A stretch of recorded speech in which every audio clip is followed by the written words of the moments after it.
Hi, welcome back to Straight Talk. This is a live presentation like we always do on Saturday night at 8 p.m. Eastern Standard Time and with my boy, Black Smith. What's up, man? You there?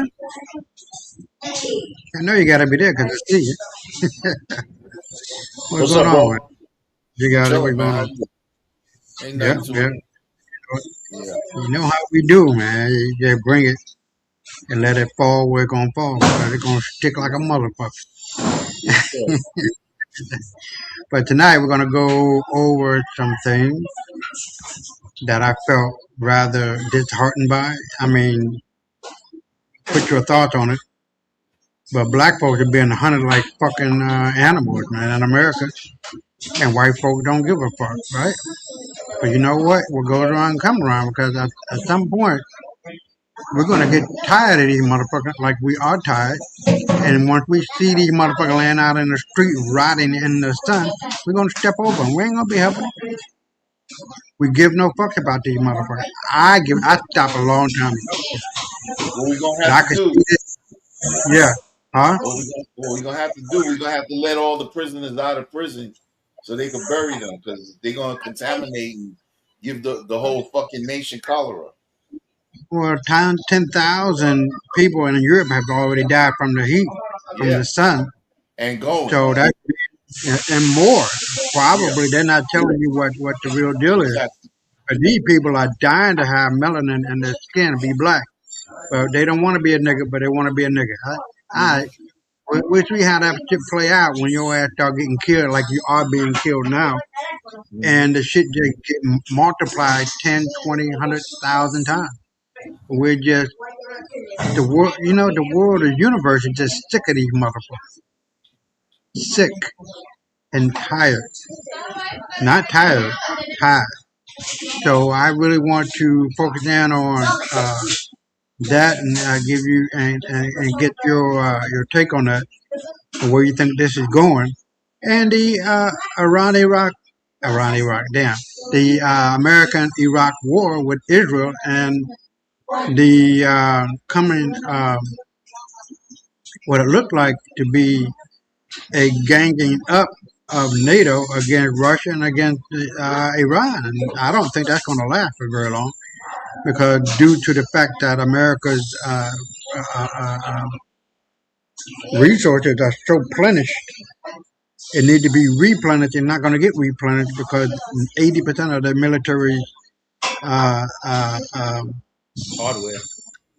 yeah, stuff comes from Africa. And Africa's not giving that shit up.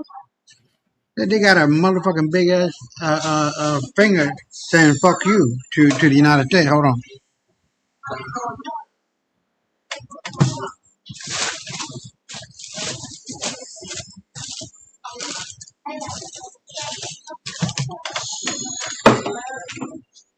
So um, it is what it is, man. And this orange motherfucker that I cannot stand, even though I voted for him. Who else am I going to vote for? I didn't vote for Biden. You know what I mean? I'm not going to relinquish my right to vote and just say the hell with it because one missing vote is one vote for the person that you don't want in that motherfucker. And I did not want that black bitch, white bitch to be in the office. You know what I'm talking about. So, Yeah. with all that being said, what do you think is going on? As far as which Yeah, particular, yeah, everything I just well, talked about. White folks is what dying and the Iran, U.S., Israel, and NATO war. well, or on this side, I don't know if you see the tags that I tag you on. There's a lot of information coming out as to the same thing that I've been talking to you about over the past, I'd say, year. In that the Cabbage Patch, I'm starting to see a lot of white people mention now that they're clones. Right, Uh, and like 80% of them, right?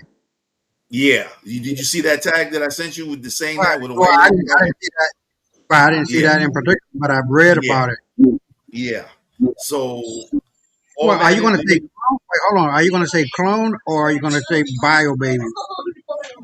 Well, I mean, if they weren't created organically, then they're clones. Oh, okay. So I All say right. clones.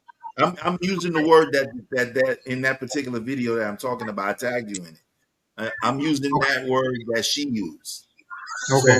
So whether they created in the lab or in some test tube or whatever the case may be, if they're artificial, then they are the real artificial intelligence. Okay. Okay. Right. You see where I'm Right. coming Right. from? Right. Right. Right. So, clone is just a generic word to use for anything that's not real. Nothing. You know what I'm Okay. saying? Okay. I go Not on with from a that. sperm and a real egg, a real, created in a Right. womb instead of a lab. Right. So, with that said, just about all the secrets are out. Now, whether you believe that or not is up to you. I don't get into trying to convince people to believe anything that I've encountered for their purpose. You know what I'm saying? You got to believe in it for you if you even believe in it. And I'm not telling anybody to. So with that said, if if you digest that type of information, whether you believe it or not, what else is there to know? Right. And this is why that they are how they are, because they know with every single second that goes by, their time is up, man. I saw a Right. video a few days ago, and you probably seen some because a lot of and again, a lot of white people are saying this themselves, not me saying it for them. It's all over the social media, TikTok, Facebook, whatever, Instagram. They're saying that the reason why Nolan Wells got killed was because he was paying all the chicks that his compadres love. Okay. Yeah, So basically, I just heard the girl confessed to the exactly. murder. Right. No, Did you hear that? And did you read that or see it? And what? well, I I haven't mean, seen it yet. But well, can you well, elaborate? well, I would say because the Mississippi uh in the local police have said they haven't found any wrongdoing, and every bit of information coming out is pointing to them. You know what I'm saying? We Right. know that he left the island with them because he went to a pool party at one of the guys' house after the fact, Okay. and when Okay. they found the phone, he had brought it with them. So what they did was they beat the dog shit out of him. This is what's going on online, alleged. I'm not saying what happened. That they beat him out up at the party and then took him back to the spot where he would have had been left had they left him, like they said they did. Right. Right. And the girl that confessed the girl that confessed or said that she saw what she saw was the one that he had stayed back with. Okay. So And basically, they burned the body, didn't it? yeah, I mean, they recovered the body on Monday, last week, Monday. Okay. Right. Right, he disappeared on the 4th, and his body was found on the 6th.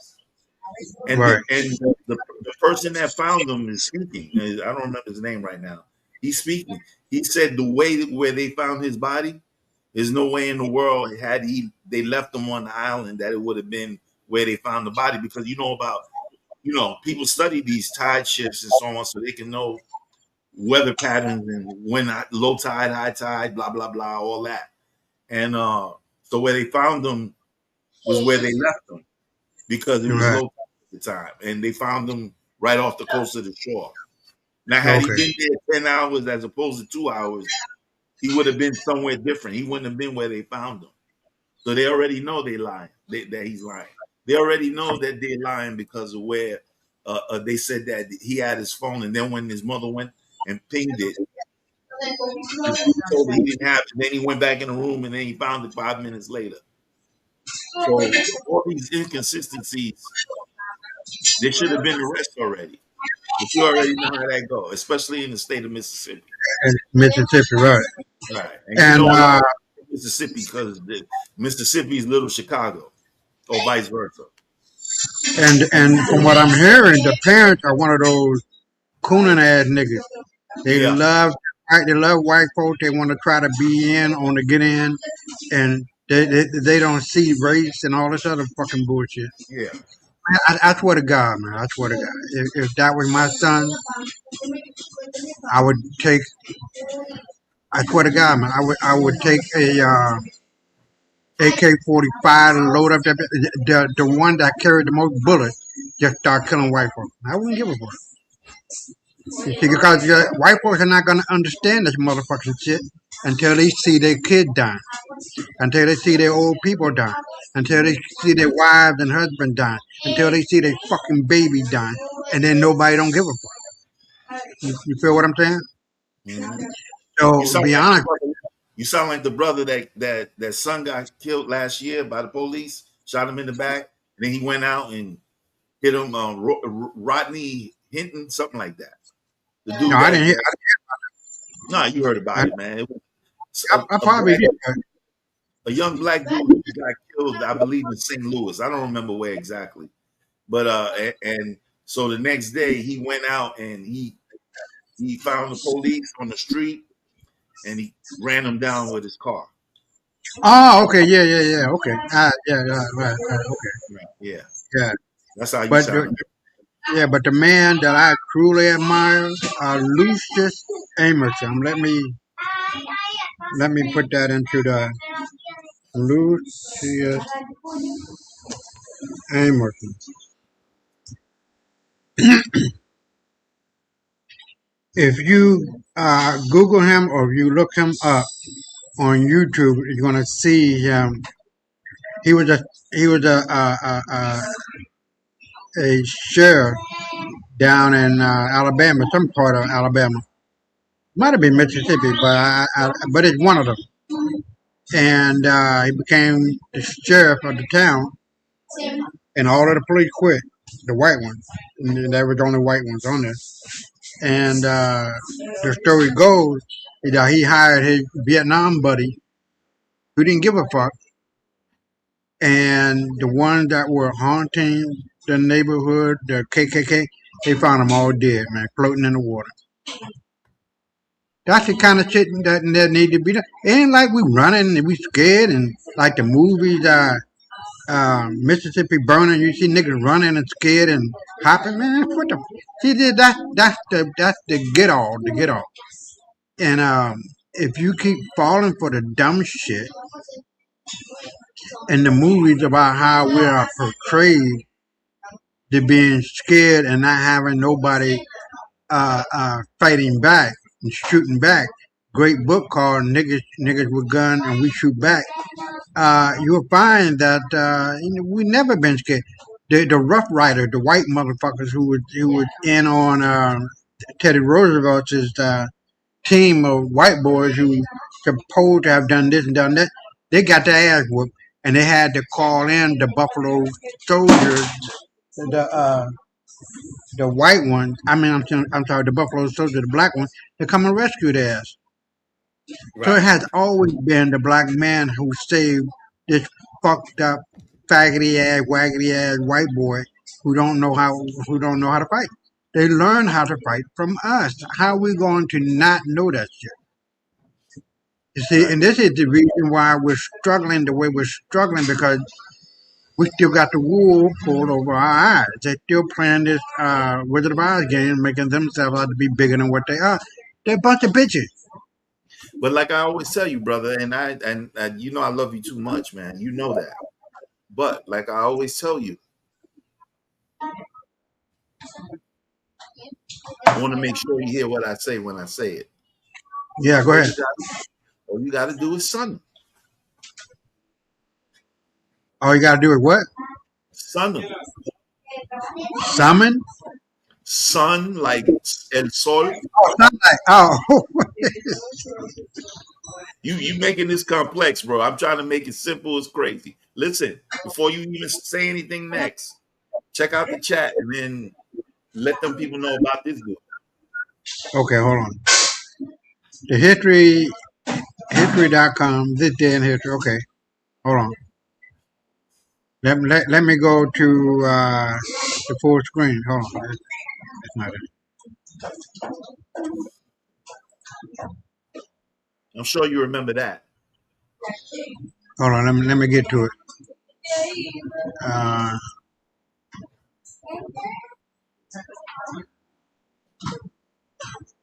History Latin America. Okay.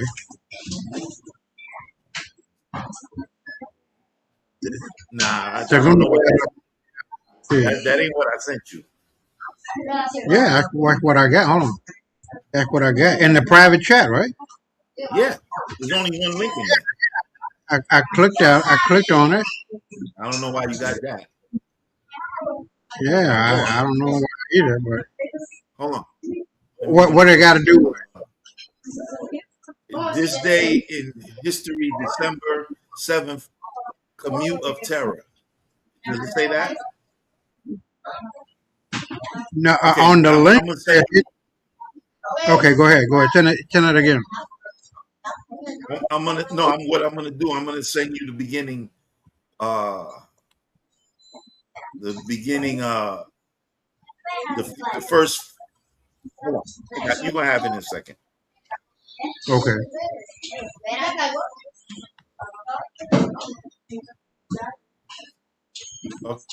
Okay, there you go. I just sent it. Okay.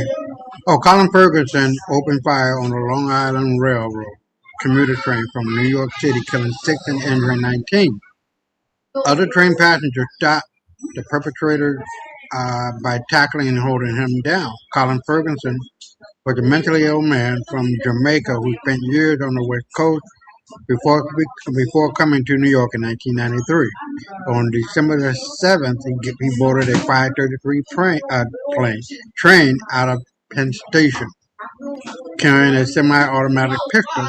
And as the train pulled into Garden City, Ferguson began running down the aisle and shooting passengers at random. Defense attorney William Kunstler initially represented Ferguson, but his strategy of arguing that Ferguson was not responsible due to black rage infuriated even Ferguson himself. After firing Kunstler, Ferguson decided to act as his own attorney. Oh, that's a good motherfucking defense, nigga. I heard it was a long time ago in the '70s, and it just triggered a defense that was used. God damn, what was it? Um, I I want to say it had to do with sugar or too much sugar in the blood or something like that, and the person, in other words, the person got off. You know what I mean? Uh, but yeah, okay. Are you here? Yeah, I'm in. Oh, okay. So yeah, I'm gonna, I'm gonna black fade in rage. and out. That should be the main defense. I don't know why he fired him, but that Well, could have been the dude was kind of off though. Real talk. right. Yeah, they were showing pictures of him. Let me tell you what he said during one of the trial phases, and of course they did this to make him look even more bananas than he actually is. He said he showed a witness, somebody doing testimony on the witness stand. He showed them the ticket. He said, "Sir, what is this?" He says, "The ticket for the Long Island Railroad." He says, "Is there anywhere on the ticket that says you have the permission to commit murder?"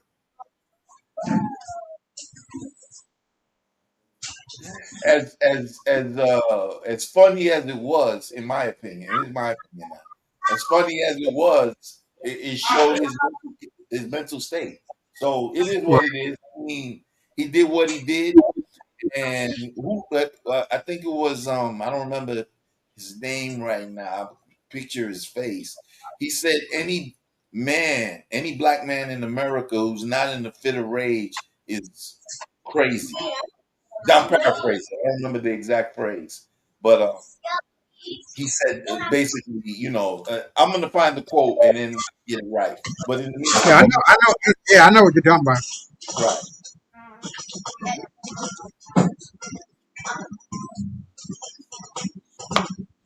So you know,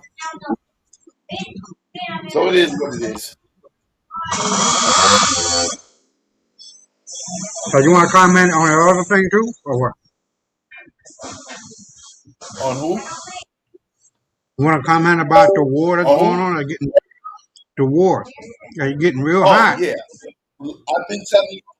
I've been telling you from the beginning. You have to remember. You have to remember something. During the, I don't remember which wars it was, but recent wars or bombings. Let's say bombings, so we don't say wars because not everything is a war just because weapons are fired from one nation to another. Uh huh. Some years ago, there was plenty of video footage that showed infrastructure being bombed, and when they did forensics on the pictures or footage or video or whatever, they found it was like video games or AI. This is where AI started beginning, like becoming what it is today. And so, with that said, and it's my belief, it's not anybody else's belief, all of this stuff is exaggerated to cover for the QFS being inserted, um, Nasara, Jasara, and all the things that we've been talking about for the since I've been on the show and even before, because I've been talking about these things for years now. So this is not Okay. nothing new. And what I'm believing is, of course, there are people being bombed, maybe few being killed, and it's exaggerated as opposed to being actually all out full stop war. Why would Let me ask you a question and make sense out of this? And I think I've asked you this before as well. Why would Russia fight a war against Ukraine and risk losing so many men in the process? If you remember correctly, Mr. Isaiah, maybe about 4 or 5 years ago, well, maybe 2 or 3 years ago, in the news, it kept being said that the reality of that war between, I'm going to be more specific with the uh, Ukraine war. It was being said that it's really a civil war because when the Ukraine declared independence from Russia, that they never signed the papers with the UN, and so that Okay. made it a civil war as opposed to a war where other parties have to get involved and so on and so forth. Well, they are So, getting involved as far as the proxy goes and as far as the equipment because Ukraine doesn't have those kind of missiles and all of that. They're getting it from somewhere. well, they're getting it from the U.S. But what I'm saying, and then on top of that, like you said, you have to remember, Trump is the master strategist. So the message that you said it a few minutes ago. I didn't want to cut your wisdom, so I didn't say anything back to you. But I'm gonna say it now. You got to remember, they keep saying that the U.S. Stockpile of military hardware is being depleted, but that could be just it could just be saying that to make you think that that's so, so that they can continue bombing or fake bombing Iran. Why don't we hear any outcries from the Iranians? What do you mean outcry from the public? Yeah, from the Iranian. You see how From they from the, you see from how the the military? you see how the Palestinians are protesting, doing school shut-ins and stuff like that or whatever. I don't hear. There's a lot of Iranians in this country. I don't hear any of them, overtly saying how fucked up the United States is. They destroying their country. Blah blah this. Blah blah that. There's a lot of I've seen Iranians in the country. I've seen a lot of that. A lot of the Iranians, to whatever the extent it may be, Mhm. on TV talking about down America and death with Trump, death to Rubio, and death to Israel. Remember So when that, Trump? Remember when Trump killed one of their defense ministers about 3 4 years ago? uh, I don't remember his name right now. Soleimani, some shit like that. right, Right. Most of the truly, people there thanked him. Most of the people there thanked him for it. He's a war hawk. He's like a Lindsey Graham over there. Like, okay. Michael Bolton. As soon as you hear something about, oh, bomb these guys. Like, oh, I can get a whole battalion over there in 24 hours and we can bomb them. One of them guys, never negotiating or something like that. Remember when Trump Mm, fired Bolton and he said as soon as I start talking to the guy, all he want to do is bomb other countries. right. Right. They do that because they get money for defense contracting. So if they get 20 billion, they can easily skim two off the top. And their boys are Okay, satisfied because they got their money. Everybody's profiting while people die. right, Right. right, So again, I'm going to go back to my original premise. I believe it's exaggerated. I'm not saying that no one's dying and nothing's happening. I believe it's right. exaggerated. In this day and age, there's so many ways to duplicate a war footage, without actual bombing and so on and so forth. It's easy nowadays. Yeah, no, I can go along with that. I've seen one woman on X talking about, well, I can disprove that the war is going on because there's a lot of planes going in and out. I'm like, that bitch, are you dumb? This shit, they're gonna just announce some shit and say some shit and put AI and the videos and shit to say that this war is not going on or that what is going on with uh, Israel and Europe and Russia and Africa and all of this is not happening. You got to be a dumb motherfucker to think that this shit ain't happening. Now, to what degree it might be, I would highly doubt it.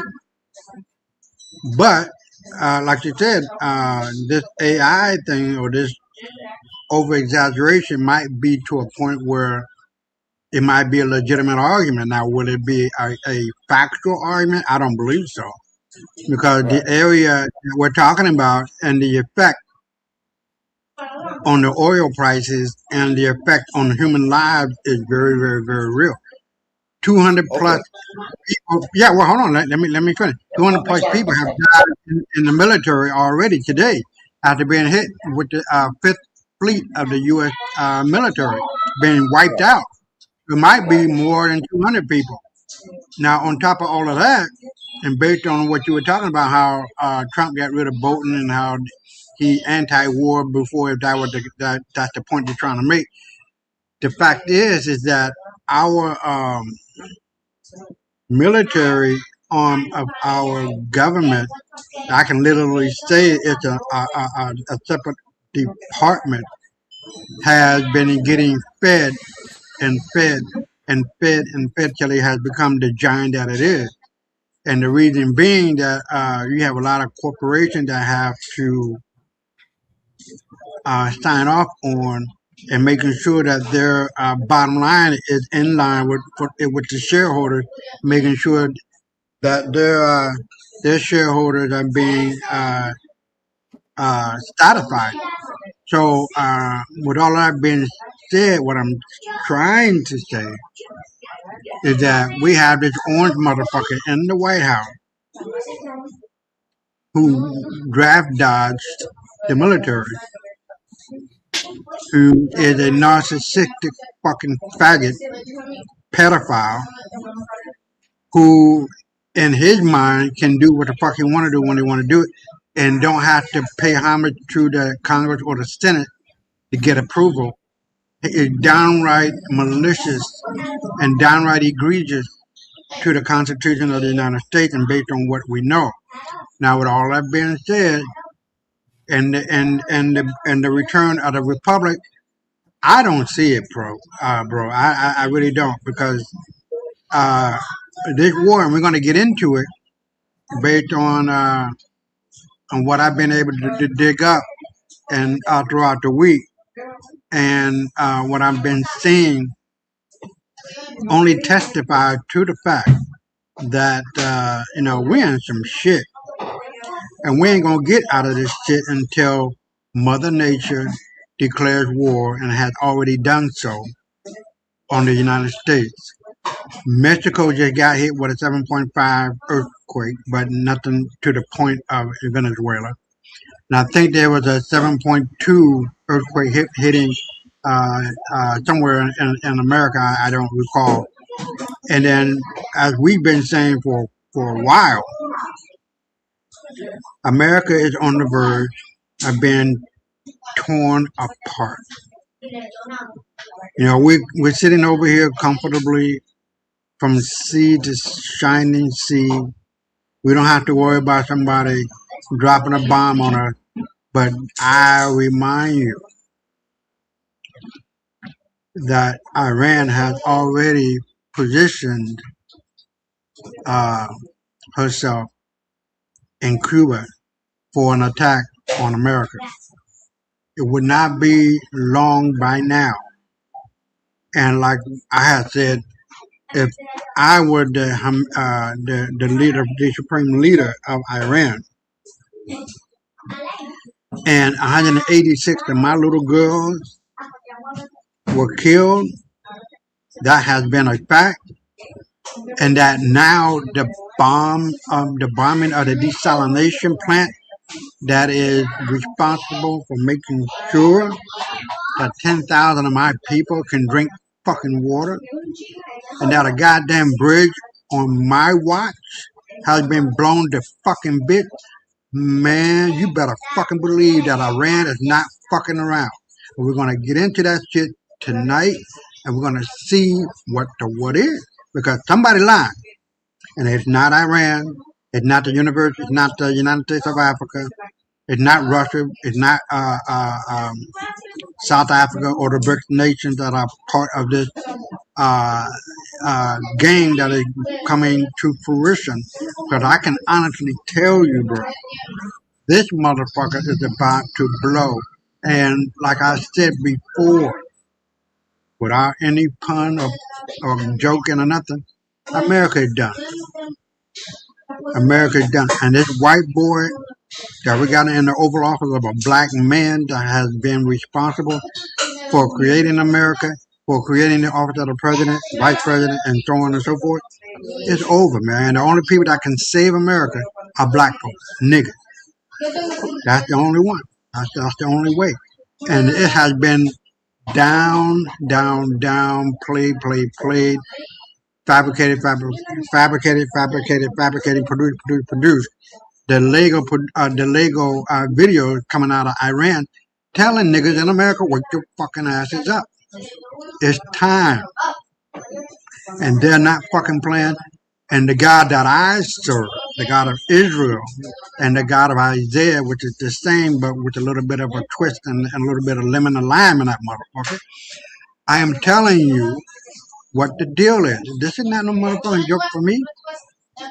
This is some real shit, and I give no fuck about these motherfucking rat tail growing motherfuckers.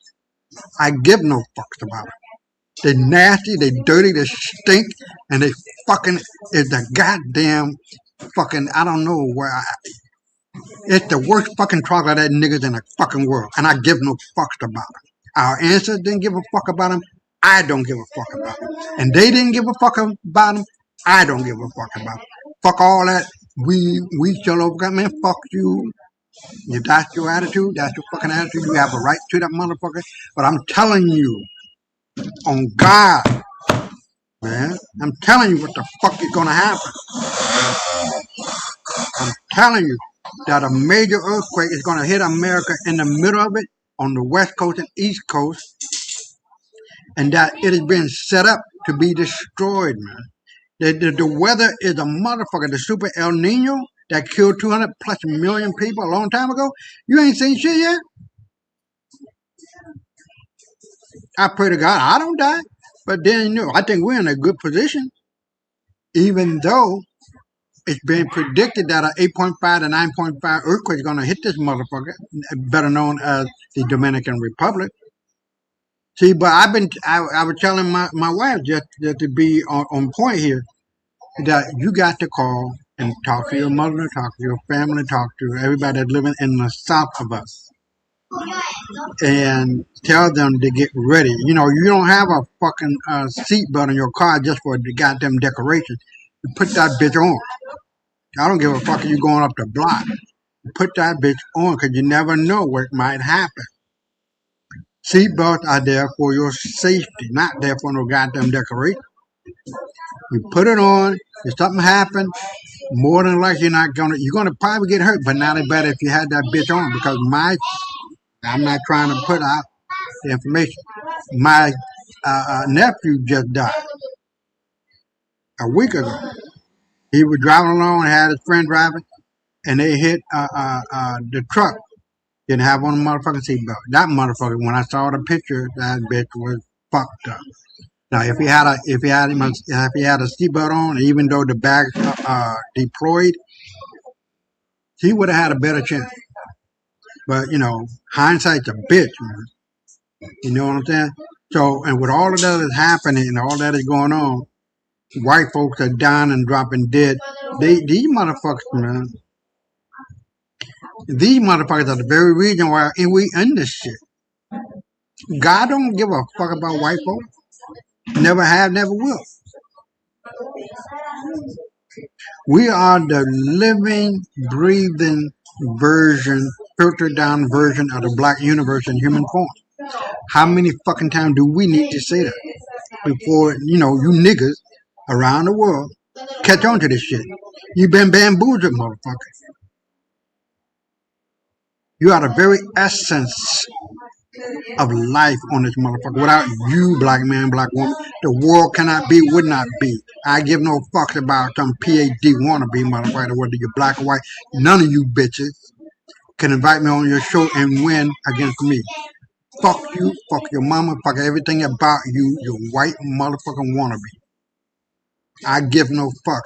I can honestly tell you, my book, The White Man's Burden of Lies and Deceit, is on fucking fire, on point.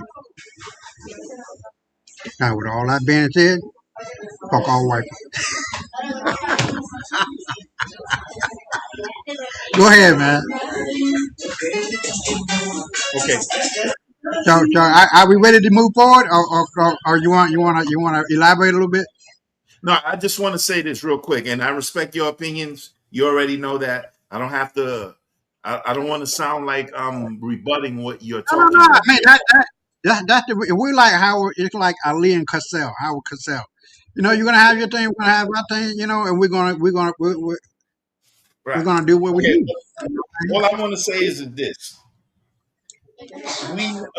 I don't know if you hear me, and I believe you respect where I'm coming from too. But Yeah, where I'm coming from is this: I believe President Trump was mandated by the Galactic Federation to give us back the keys to the Earth. And with that said, part of Nasara and Jasara is free energy. Did you hear what I said?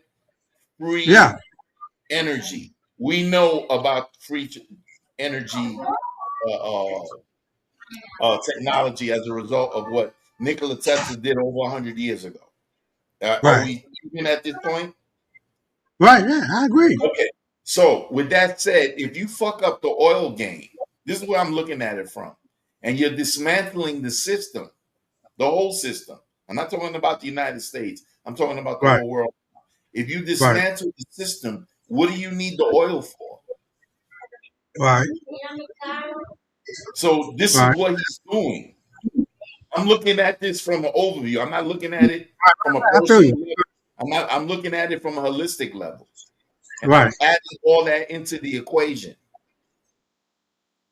You see where I'm coming Okay. from? So if Yeah. that's happening, you are not going to need oil. And how do you eradicate the system? You take the system that's most profitable to them and dismantle it. Right. So that's why I believe what I'm saying. You know what I'm saying?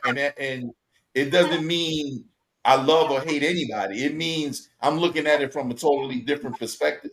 Because if free And energy is going to be out there, then we don't need all these shits moving, all this toxic shit, destroying the fucking ocean, or the air, the oil, and all that, chemtrails, all that shit. All that shit is right. all, you know what I'm saying? Free energy is Right. going to be where it's at. Well, I hope you're right, man, because I want to try to get in on this one to say that I agree. But Hmm. one thing for certain is that this next sour gets sour. If Trump is on that vein and is trying to usurp the global order that took over the totalitarian existence, that was Israelitic in its foundation, then I'm going to go ahead and say amen. But based on what I know and based on what I see and based on what I hear, Trump is a dumb motherfucker. He don't know shit about no goddamn Gasol. And to be honest with you, his son tri- uh, uh, uh, um, uh, turned him on to the crypto game. That's the only reason why he got into it. We're looking at and we're talking about a dumb motherfucker who fucked up $400 million that his family and his father gave him and went bankrupt, what, 6 times? I don't know. And America is bankrupt now. That our strategic reserve of oil is at rock bottom. Let me tell you why I don't agree with that. You ready? Or Okay. you gonna finish? No, no, no. Go ahead. Go ahead. Remember Doge, right? Right. Okay. Remember all the people that got fired as a result of not being necessary to work, right? Right. Where did all that money go? Probably the Trump. I wouldn't put it past that motherfucker.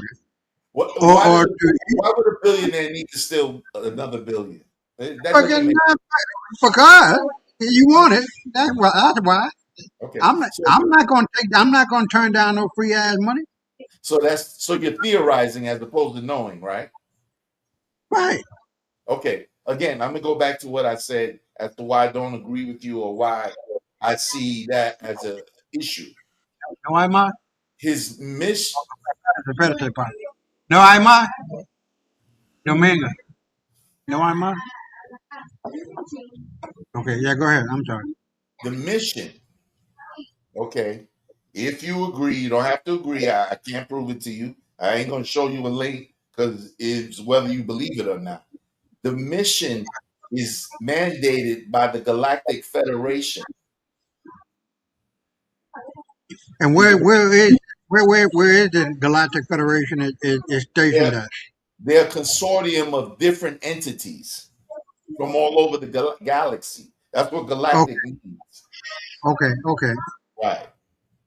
Not all the grays, not all the reptilians, not all of the insectoids, not all the tall whites are bad. Some of them know that the Earth, in order for the galaxy, hear what I'm saying? Not the Earth, the Right. galaxy to move Right. forward, the Earth has to move into fifth dimension. Okay. It's like you are a ball player, but your ankle's fucked up. You can still Right. play, but you're not going to be 100%. Right. Right.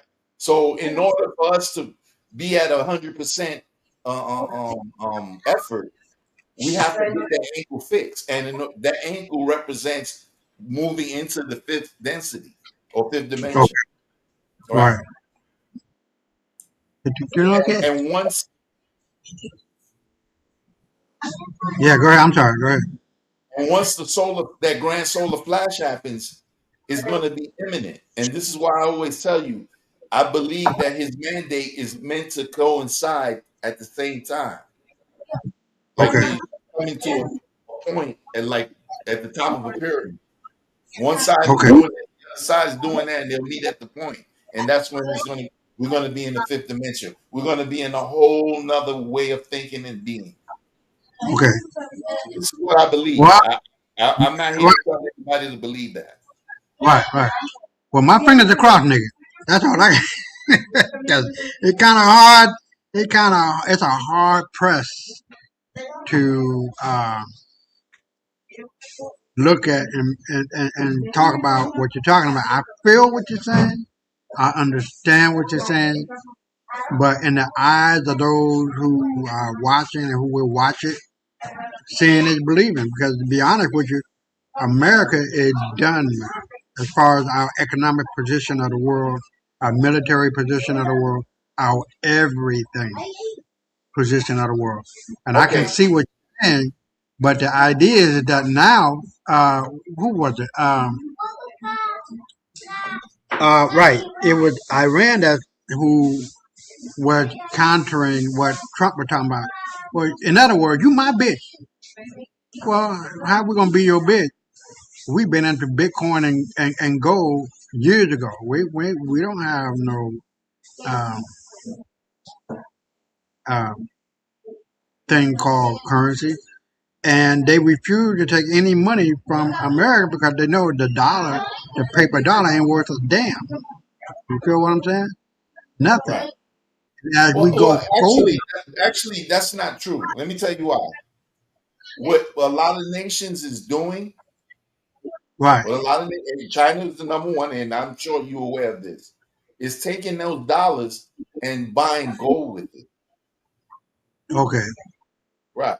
So if that's what you're doing, you're backing your own economy with gold using dollars. And okay, that's how the oil business works. okay, Something you get the money and you transfer that automatic. Let me even do one better than that. We don't want money. We want gold. and go and to be honest with you, America doesn't have any gold in Fort Knox. That's not true. Remember, I explained this to you last week or 2 weeks ago. Remember when I told you when Trump went overseas and he went to all these countries Right, and his last I remember. stop was when he walked in front of the Queen? Right, They repatriated 347 planes full of gold. right. Yeah, a So lot of planes everything I'm came back telling you, with gold. yeah, and you, I'm sure you've seen that, whether you believe it or not. I'm not telling you these things are true because I didn't see it myself, but Right, they've been right, reported. So if that's true, everything from the intel that I get, and that's the stuff I tag you in, whether you believe it or not, is saying that the QFS been ready. okay, It's been ready, but they got to be certain moves made before. And one of the biggest ones happened last week with Lindsey Graham dying. right, right, right. Where did they say he came from right before he passed? The Ukraine, right? Why? What now? Was he coming from when he passed away? Oh, I don't know. I don't know. Ukraine. He met with Zelensky. Oh, yeah, yeah, yeah. Okay, right, Yeah. So you got to put all those pieces together, and it doesn't mean I'm right. I'm just saying when you piece it together that way, and you see how it shapes out. Another one, Mitch McConnell, whether he brain dead, alive, cloned, whatever the fuck the case is, he's no longer going to be effective to the point where he can go in front of Congress or the Senate and speak and give his opinions and all that. Remember, these guys are ranking Senate and Congress officials. right, So they have a lot of power and they have a lot of influence. right. And they're both from swing states, Kentucky and South Carolina. So you got to add all that into the equation. You can't just use emotion when you're talking about these things, bro. I, that's why I talk about it that way because I remove the emotion of how I feel about anybody and looking at it from a strategic point, not No, from an emotion. right, Yeah, right, right. Because you know how we get down. We don't give a fuck about your emotions or your feelings. We give a fuck about that facts. too, and I'm cool with that. Right, Right. Well, right. I'm done with my little dissertation as far as that's concerned. Wait a minute. Okay. All right. Well, so we did about an hour. Almost. but that's cool. And you ain't So showed the video yet. What's going on with you over there? no, no, we having friends over and they're playing the PlayStation and all that. Okay. And we got new neighbors moving in next door, so they done bought the place. Vecinos. So we got pretty busy. Okay. But Okay. yeah, okay. So hold on. So I got it on the share screen. So we're gonna go to the first one. It's 17, about 20 minutes long. We're gonna do the thing about white folks. Again, white people are injecting untested drugs to look dark. The irony is wild. So also they got white folk. We got no, not white folk, but just people in general injecting themselves with peptides to, to get bigger. And peptides are ran around the corner under the control of Bill Gates and the pharmacy, Johnson and Johnson and others. That when they injected, they're injecting themselves with the COVID vaccine. Ain't that a big? I'll be right back. Hold on. The melanin production. A peptide. You're stabbing yourself with something that I doubt is approved by any agency with the three letters to be browner. Oh my God. And just so I have this right, you inject yourself every week with a mystery liquid from a vial that you bought online from a lab in China that hasn't been tested on any humans. I changed races. Okay, so this was me on Milano Tan 2 in 2021. I was doing peptides before y'all even knew what the fuck this shit was. This is 2021, 2022. I was doing 500 micrograms of Milano Tan and I was jumping in the tanning bed for 15 minutes. I literally changed race in like 3 sessions. 3 sessions. And the problem with tanning, the reason why I don't take Milano Tan 2, one of the reasons is because it's addictive. I have an addictive personality. Tanning is super fucking addictive because you see a little bit of progress and you're like, holy shit. I love this. And then you lose you have body dysmorphia and you literally just change races and it ends up not looking good, like that photo. If you want to use it normally, I suggest 250 micrograms a couple times a week. Take it before bed or take it before a tanning session, either or works. I like taking it before bed because you actually don't even need to sit in the sun. You don't even need to sit in the sun. So it just produces melanin in your skin. If you do sit in the sun, you will change color. So if you take melanotan, you are microdosing a tan and macrodosing a cancer risk that you cannot undo. Hi guys, my name is Carlos, and you're welcome back to the channel. Hold on, y'all need to see this. For decades, black skin was mocked. Dark skin was called too much. Black features were ridiculed. Black hair was labeled unprofessional. And now, people are literally injecting substances into their bodies just to get darker. Not tanning on the beach, not using spray tans. We're talking about injections designed to increase melanin production. Think about how wild that sounds. The same society that spent generations treating darker skin as a problem suddenly has people chasing that very look. That's the irony that has the internet arguing right now. And before anybody says, it's just a tan, let's be honest, this isn't the same as spending a weekend in the sun. People are researching peptides, buying products online, sharing dosage routines, Oh, it says Maui Bay Browning Lotion. Okay. and documenting their transformation journeys. Why? Because a deeper, darker complexion has become desirable in certain corners of modern beauty culture. It has And that always been raises like a that. bigger question nobody wants to answer directly. How did something that was once used to shame black people become a look that other people now spend money, time, and even health risks trying to achieve? That's not a small question. That's a cultural question. So today we're going to talk about the melanotan 2 trend, the obsession with getting darker, and why so many people see this moment as one of the biggest contradictions in modern beauty standards. Because whether you agree or disagree, one thing is clear. People are noticing the irony, and they're talking about it loudly. So white people are injecting themselves with melanin shots. Go look up MT2. Basically, it's a synthetic peptide, and it has the natural hormone of melanin in it. It helps them with their libido, to reduce their appetite, and to quote unquote stimulate deeper tanning. Okay, so you can't make this type of stuff up. Now, do y'all hate us, love us, want to be us? The infatuation is crazy. And it's really crazier because majority of these people that I'm seeing in these MT2 videos are also deeply racist. At this point, it has to be a mental health disorder because what are we doing? What's crazy is they want our skin complexion, but they don't want our blood. They could never live through the black experience in this country or anywhere around the world for that matter. But y'all, look at all of these pictures and videos. Like this stuff is really real. So initially, when I seen this, I wanted to laugh because the hypocrisy is crazy. You really want to be us, but then I started to realize that this is extremely concerning because if they're getting these melanin shots off the black market, where in the world do you think that they're getting the melanin from? I give y'all a few seconds to think about that. Now, it's a whole bunch of black people that have gone missing. It's a whole bunch of stories about black lynchings and black people being found dead but being stuffed with paper because our organs are gone. Y'all, we're being harvested. But like they say, melanin is more precious than diamonds and gold.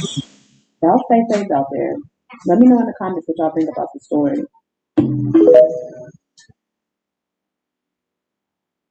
To my people who was naturally born with melanin in your skin, y'all are going to want to hear this shit. They are now getting melanin injections. TikTok this for entertainment purposes only. We have been doing it. Hey, so much I was thinking when you said that, you're looking very pale. So, this is all well and good. I mean, you have, as you say, you've got the messy tanning products, and then you try the sunbeds. Yep. And then there's the injection. Look at her. So, this is your brother, wasn't it? Yeah, my brother. So explain how this happened. He just came in one day and it was a completely different color. Like, what actually happened? It was like, it was tannin injections, and then obviously Brian had to try them. I don't have that much time on my hands to go outside and enjoy the beautiful weather lately, and I want to be tan by summer, so this is the safest and fastest way to achieve that. So this is my Melanatan bottle. It comes in the mail and it looks like this. It does have to be refrigerated. We also will provide you with alcohol prep slots and insulin needles. So you'll take the alcohol swab, wipe off the top, just so it's sterile. Uncap the top, you have a fine needle. This is what we're doing, gang. We got melanin injections now. Yeah. Entertaining. Very entertaining. Let me know what y'all think about these melanin injections in the comments. Like and follow for more wisdom and stay tuned. Okay, this is all well and good. The question is, where are they getting the melanin from? Because I seriously doubt anybody is donating melanin to anybody. This is why people are coming up missing. Because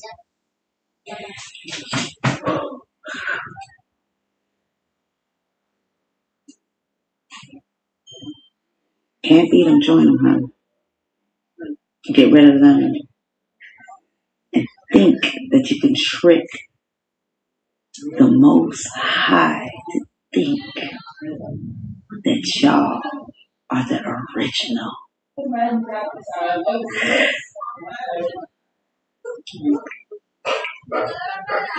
There's no way you can trick God. These white folks, y'all, they out here taking melanin injections. It's called melatonin or some shit like that. They out here taking peptides with melanin to look black. I can't make this shit up, y'all. I cannot make this shit up. And it's not even making them look black. They looking like a grayish, like American Dad, Roger. You know Roger from American Dad?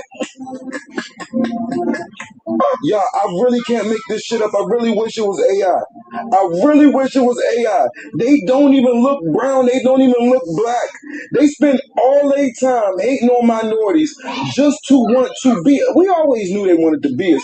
But why you spend hundreds, if not hundreds, thousands of dollars just to be the color of a hookah coal?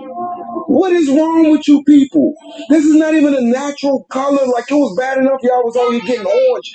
Now y'all out here the color of a Hyundai Sonata. That color don't come out in natural. This is not a natural occurring color in nature that y'all are being. Like this you look crazy. You look crazy. Y'all know in cartoons when they shoot a cannon or they go behind a car with a lot of exhaust and they skin just turn and they whole skin. I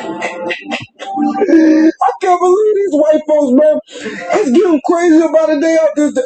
Man, I love the internet. I love the internet because we would have never knew these white folks was out here trying to inject some damn gray magic stardust in it. Man, this shit is unreal.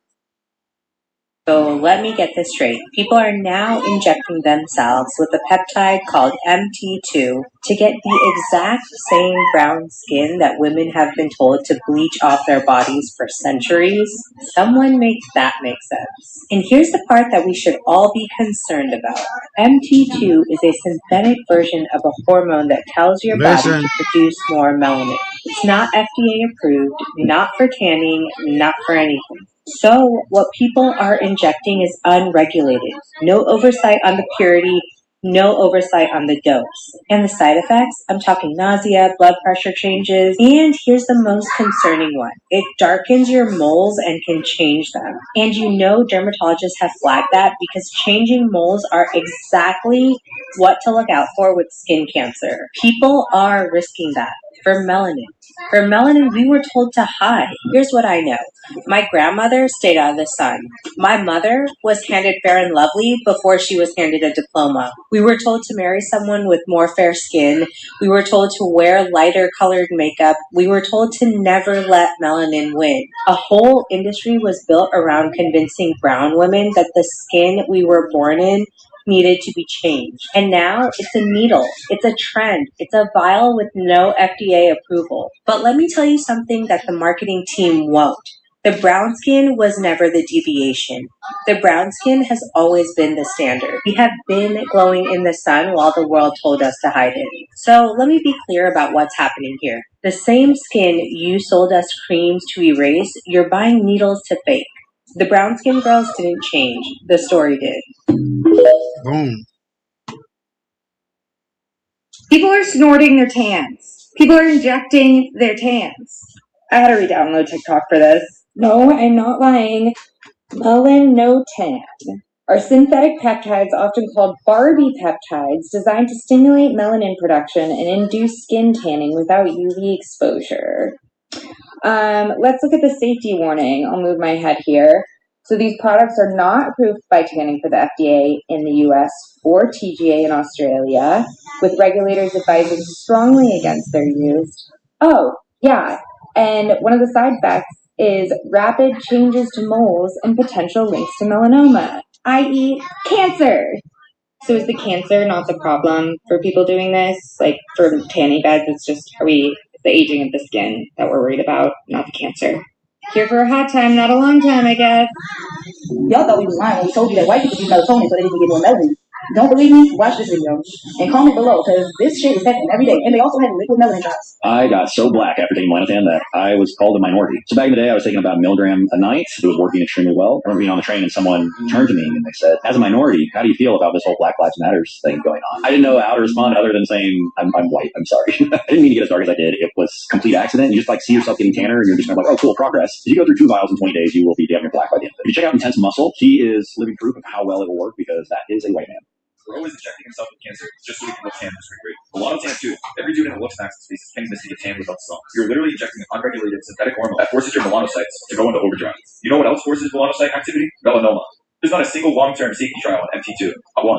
You're the tribe. As you're getting blue moles changing shape, still pinning because some shredded dude on TikTok told me it's fine. The FDA hasn't approved this. No governing body on earth has approved this. A few studies that exist literally flat your increased melanoma risk. You're 19 years old gambling with cells in your body. Just so you can skip the tanning meds. 10 years from now, when you're sitting in a dermatologist's office, big tan is going to feel real stupid. Injecting stuff you can't pronounce and start questioning who is selling it to. Let's break this down. Melanotan 2 is a synthetic peptide that's often marketed as a way to stimulate melanin production and help people tan more easily. It's become popular online among people who want a darker complexion without relying only on sunlight. Now think about the bigger picture. For generations, millions of black people were told, directly and indirectly, that lighter was better. Beauty standards in movies, magazines, advertisements, and workplaces often rewarded proximity to whiteness. People were encouraged to lighten their skin, straighten their hair, soften their features, and make themselves appear more acceptable. Entire industries were built around that message. Then social media changed the landscape. Suddenly, a bronze look became fashionable. Influencers started chasing deeper tans. The vacation glow became a status symbol. Being pale was no longer automatically considered the ideal in every beauty space. And for some people, a regular tan wasn't enough. They wanted a dramatic transformation. That's where products like Melanotan 2 entered the conversation. So now you have this strange cultural moment where darker skin is being pursued as an aesthetic, while many darker skinned people still face discrimination for naturally having it. That contradiction is what keeps fueling the debate, because this isn't only about color. It's about who gets praised for the color. A darker complexion on a black person has often been treated very differently than a darker complexion achieved through tanning on someone else. The same feature can be criticized in one context and celebrated in another. And people notice that. They notice when full lips become trendy after black people were mocked for them. They notice when curly hairstyles become fashionable after black hair was labeled unprofessional. They notice when darker skin becomes an influencer aesthetic after darker skinned people spent years hearing they were too dark. That's why reactions are so emotional. Some people see the trend and say, this is appreciation. Beauty standards are becoming more inclusive. Others look at the exact same trend and say, no, this is selective admiration. The feature becomes beautiful only when it's detached from the people who naturally have it. Whether you agree with the first view or the second view, the tension is real. And here's the part that makes the conversation even more intense. Melanotan 2 isn't just a harmless fashion accessory.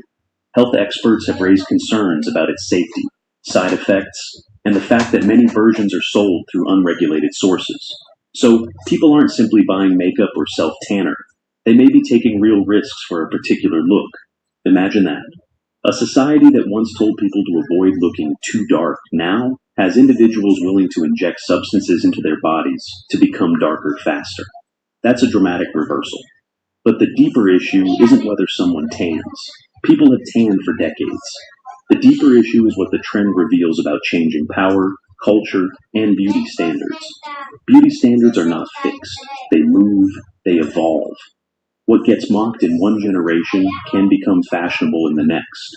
What gets rejected on one group can suddenly become desirable on another.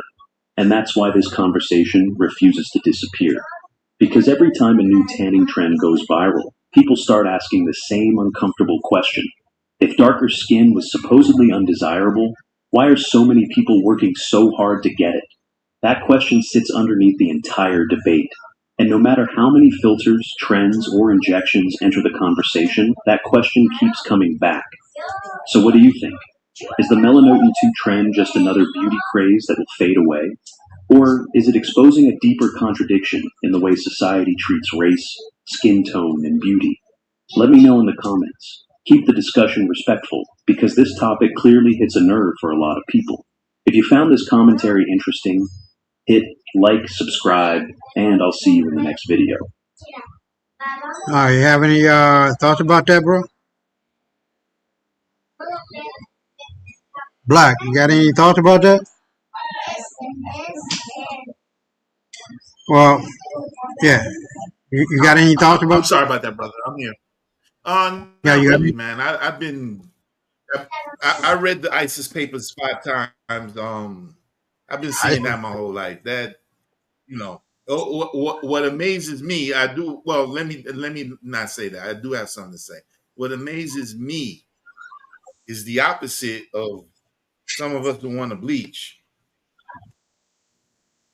Right, Thank God, not too many Black Americans do that. That the number one place in the world where people bleach proportionally in proportion to the population of the country is Jamaica. Believe it or not. right. Right. I don't know if you Well, let remember me. a reggae song called "Them I Bleach." It was real popular about 20 years ago. Okay. Yeah, that's how bad it is over there. One of their biggest artists named Vibe Cartels had to get surgery because he was bleaching so much his skin started just basically just bleaching out. Right. Yeah. I haven't heard about him in years, so I don't know what's up with him, but he was a big proponent of bleaching. So I'll send you an Yeah, article I'm for you. listening. Yeah, I'm listening to you, but I'm looking for something that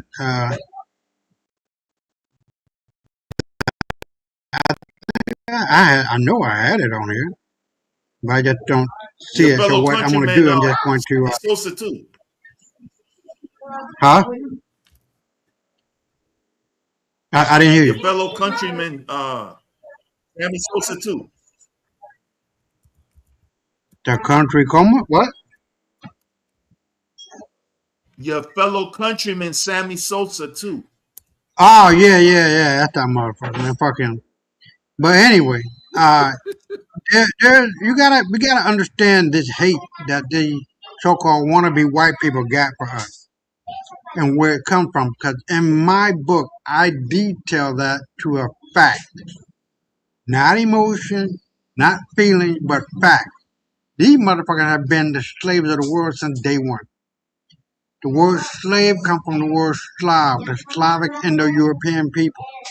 We were and have never been slaves in the world. We have been prisoners of war. And that is the reason why we are in this shit as we are now.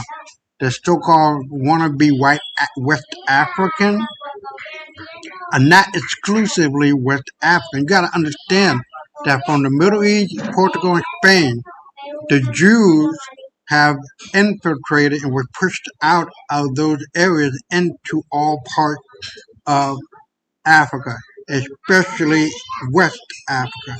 And from there, we were transported to the Americas. I mean, the Americas, not only North America, South America, Canada, we're talking about the Caribbean island. So, in looking at the fact, not the fiction, not the emotional, not the feeling, fuck all that shit. I'm talking about the hate that these motherfuckers got for us. We have always, always, always abhorred these motherfuckers. Do you understand what I'm telling you? From the moment, hold on.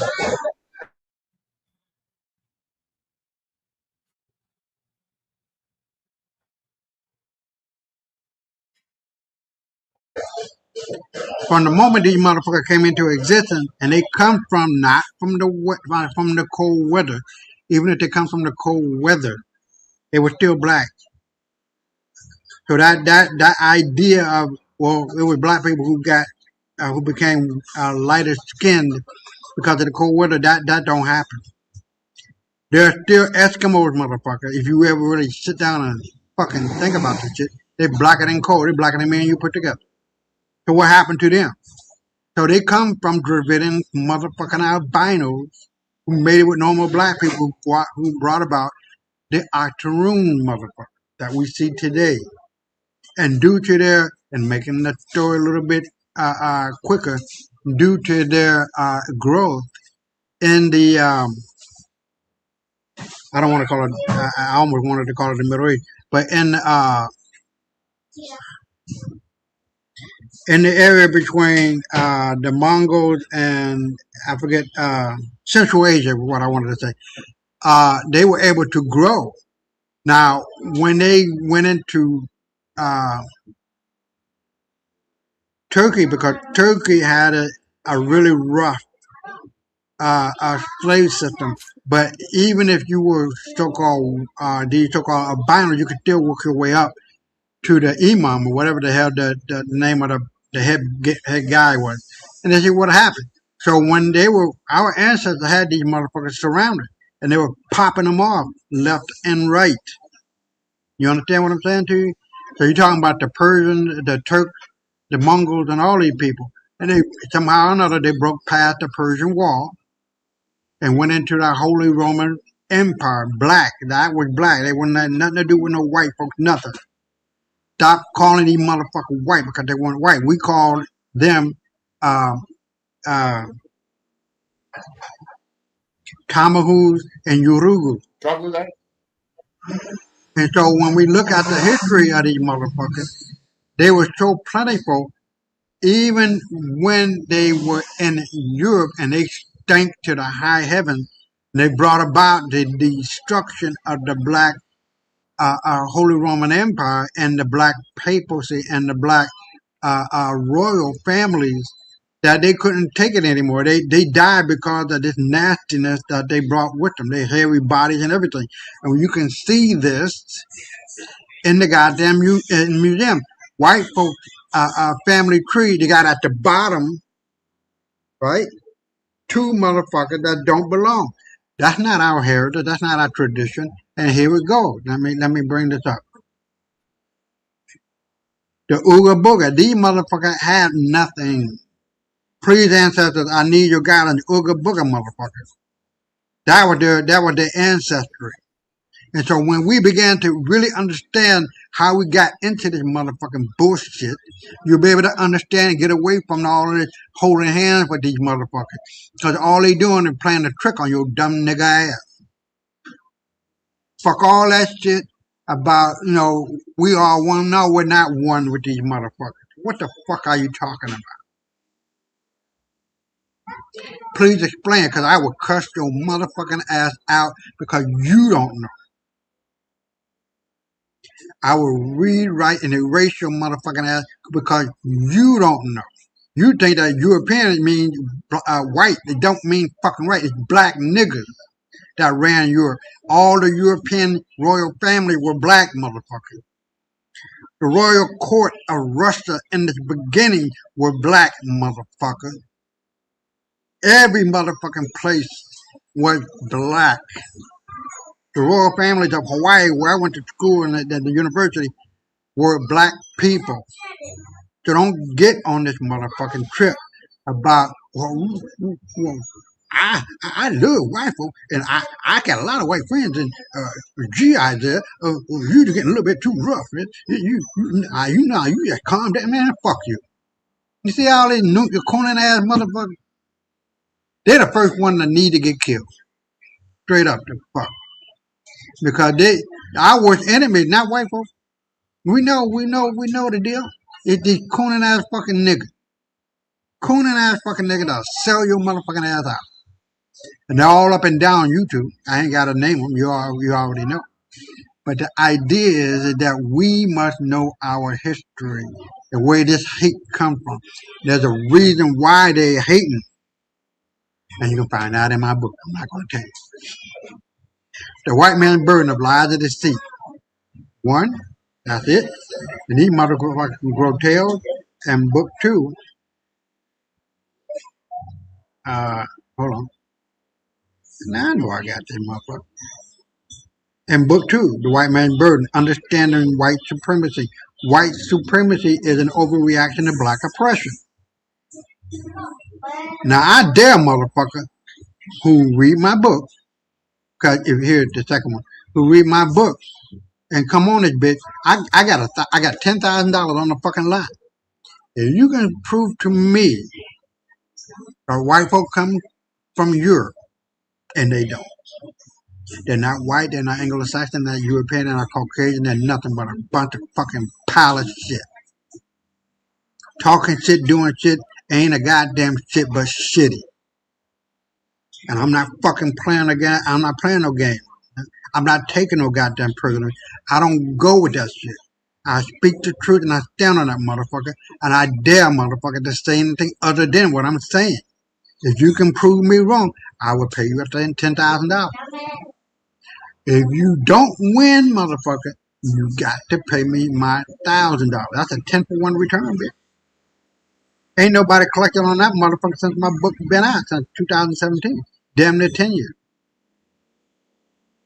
You ain't doing it. Nobody ain't doing it. Not you, brother Black, but I'm just saying you in general. Ain't no motherfucker wanna be white PhD Kentucky. None of you motherfuckers. I would embarrass the shit out of you. That's just some plain fucking shit.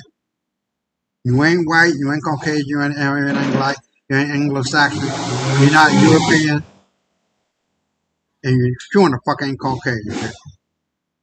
I rest my case. But yeah, so anything else you want to add to that? No, I'm good, bro. For now. I'm hot tonight, man. You know what I mean? Because I can see all of our brothers and sisters who are being Keep hunted down going. and hang from trees and being drowned and this Nolan Wells shit. This shit got to stop. Wherever you go, black man, black woman, go in packs and carry your weapon with you so you can kill these motherfuckers. This is not no motherfucking game. Fuck all Also, you that. got to remember something. Yeah, go ahead. Also, what now?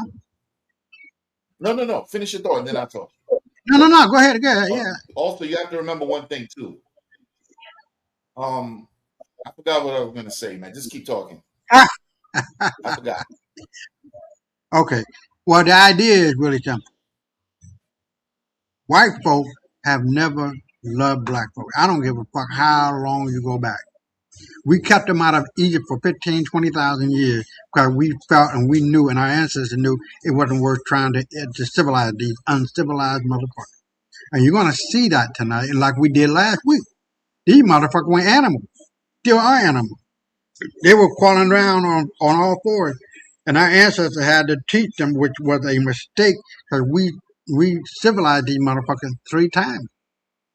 Once in Egypt, once in Greece, Rome, and after 1492, or before 1492, really, leading up to 1492 and beyond.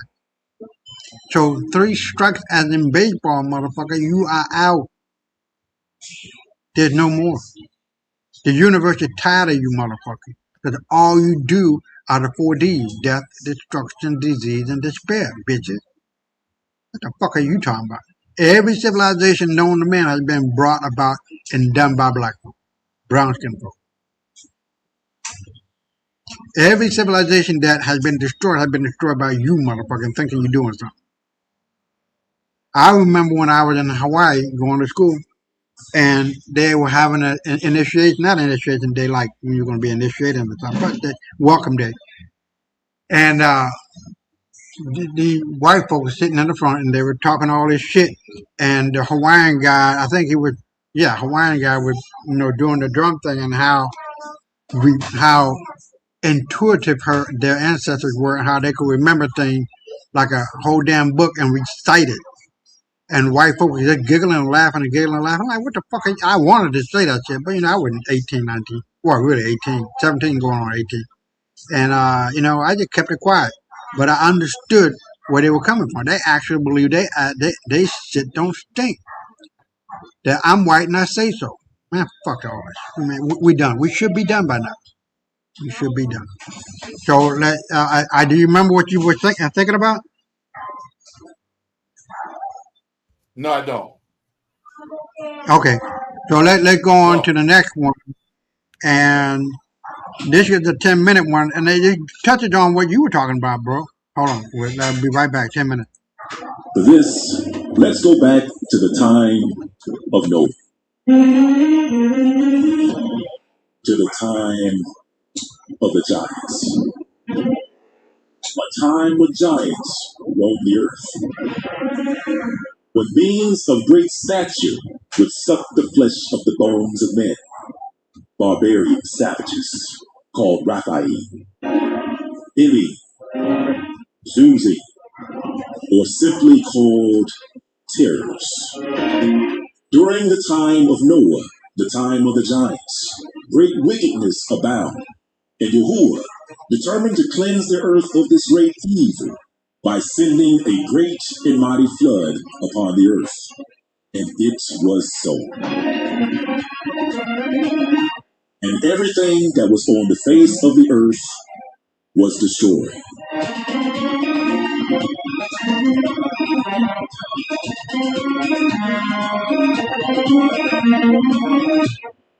However, giants not only dwelt on the face of the earth, they also dwelt beneath it, in caves. And whether or not these subterranean giants were destroyed by the flood, nobody knows.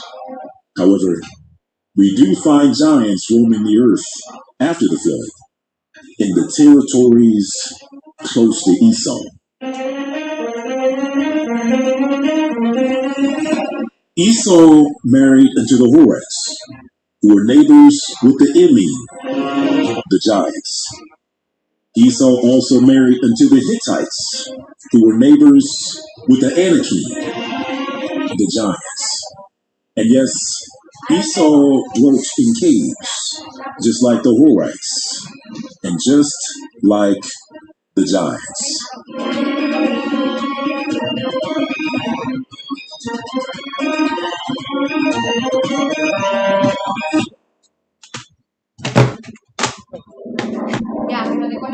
We find giants living in and around the land of Israel many years after the flood.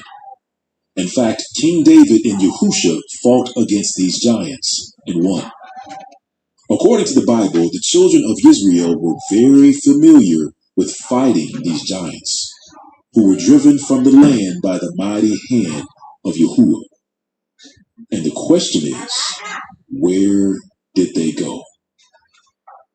According to Joshua chapter 11, verse 22, they were driven to the cities of Ashdod, Gath, and Gaza, with Ashdod and Gaza being close to the Mediterranean Sea. So, did these giants make their escape across the Great Sea?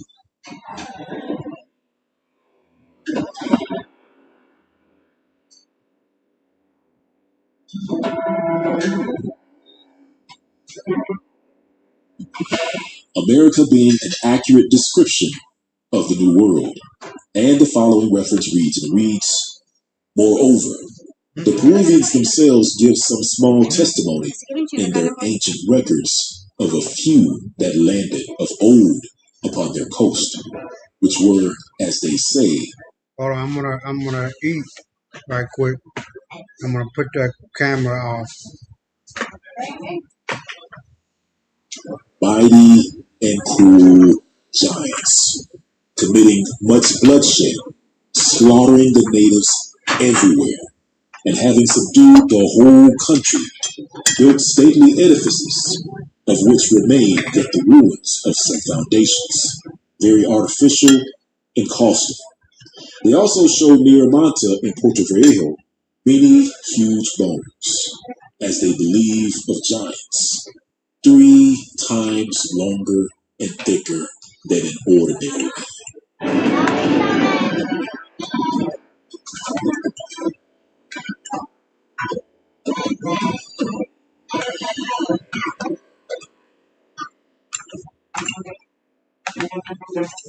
And the next reference reads, the next remark in this voyage was the discovery of an island not far from the former, where he found the footsteps of a gigantic people, upon which 9 Spaniards went a league to search the country, where they saw 5 great huts standing in a spacious valley, and in them 2 old and 3 young women, each of them being twice as tall as an ordinary man. The old ones invited the Spaniards to eat, who, when they were sat down, consulted how they might take and carry one of these giantesses to Spain, there to show her for money. And then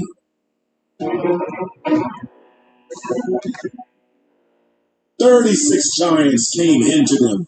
Never did the sun shine on a more terrible people, which so amazed the Spaniards that their hair seemed to stand on end at the fear of them. Every giant was armed with a bow and arrows and a club. They, wondering at the 9 strangers, stood talking very earnestly one to another, which gave the Spaniards time to think of making their escape. Some judged it convenient to discharge their guns upon them, and in the smoke to run away. Others thought that it would be better to take a more milder course, which they all agreed on, and taking their leave, went out of the hut.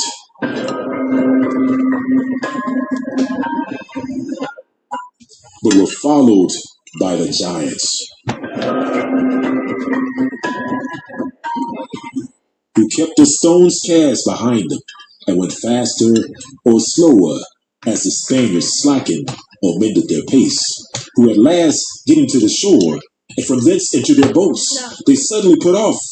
But the giants then pursued them with eager speed, all of them leaping into the water, and swimming, shot abundance of arrows after them.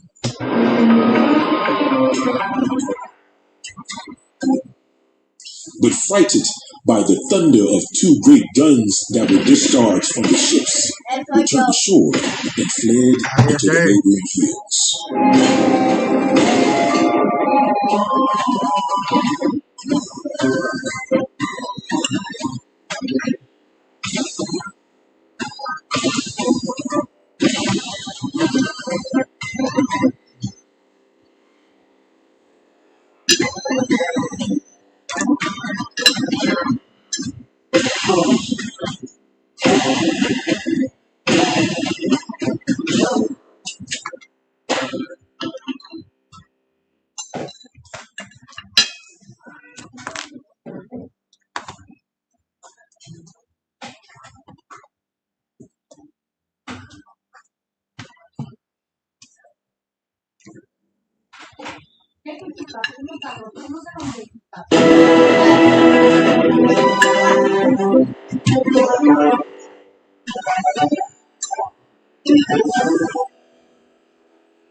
Shalom, family.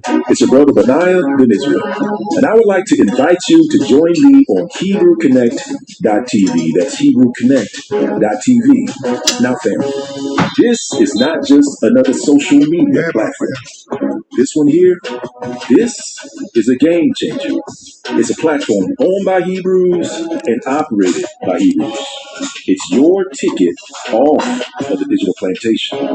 It's a place where Israelites can go to find biblical answers, join online fellowships, listen to truth music, post and watch videos and animations, learn the Hebrew language, find the latest news, and if so desired, join a community.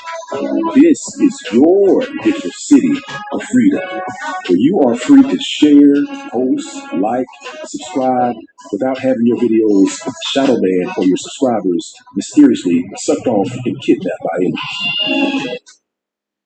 All right. You want to comment? No, not really. Okay. So one of the things that stuck out my mind, not just in that video, but there were others that talk about what people look like. I mean, you got Cyclops. This is not no joke.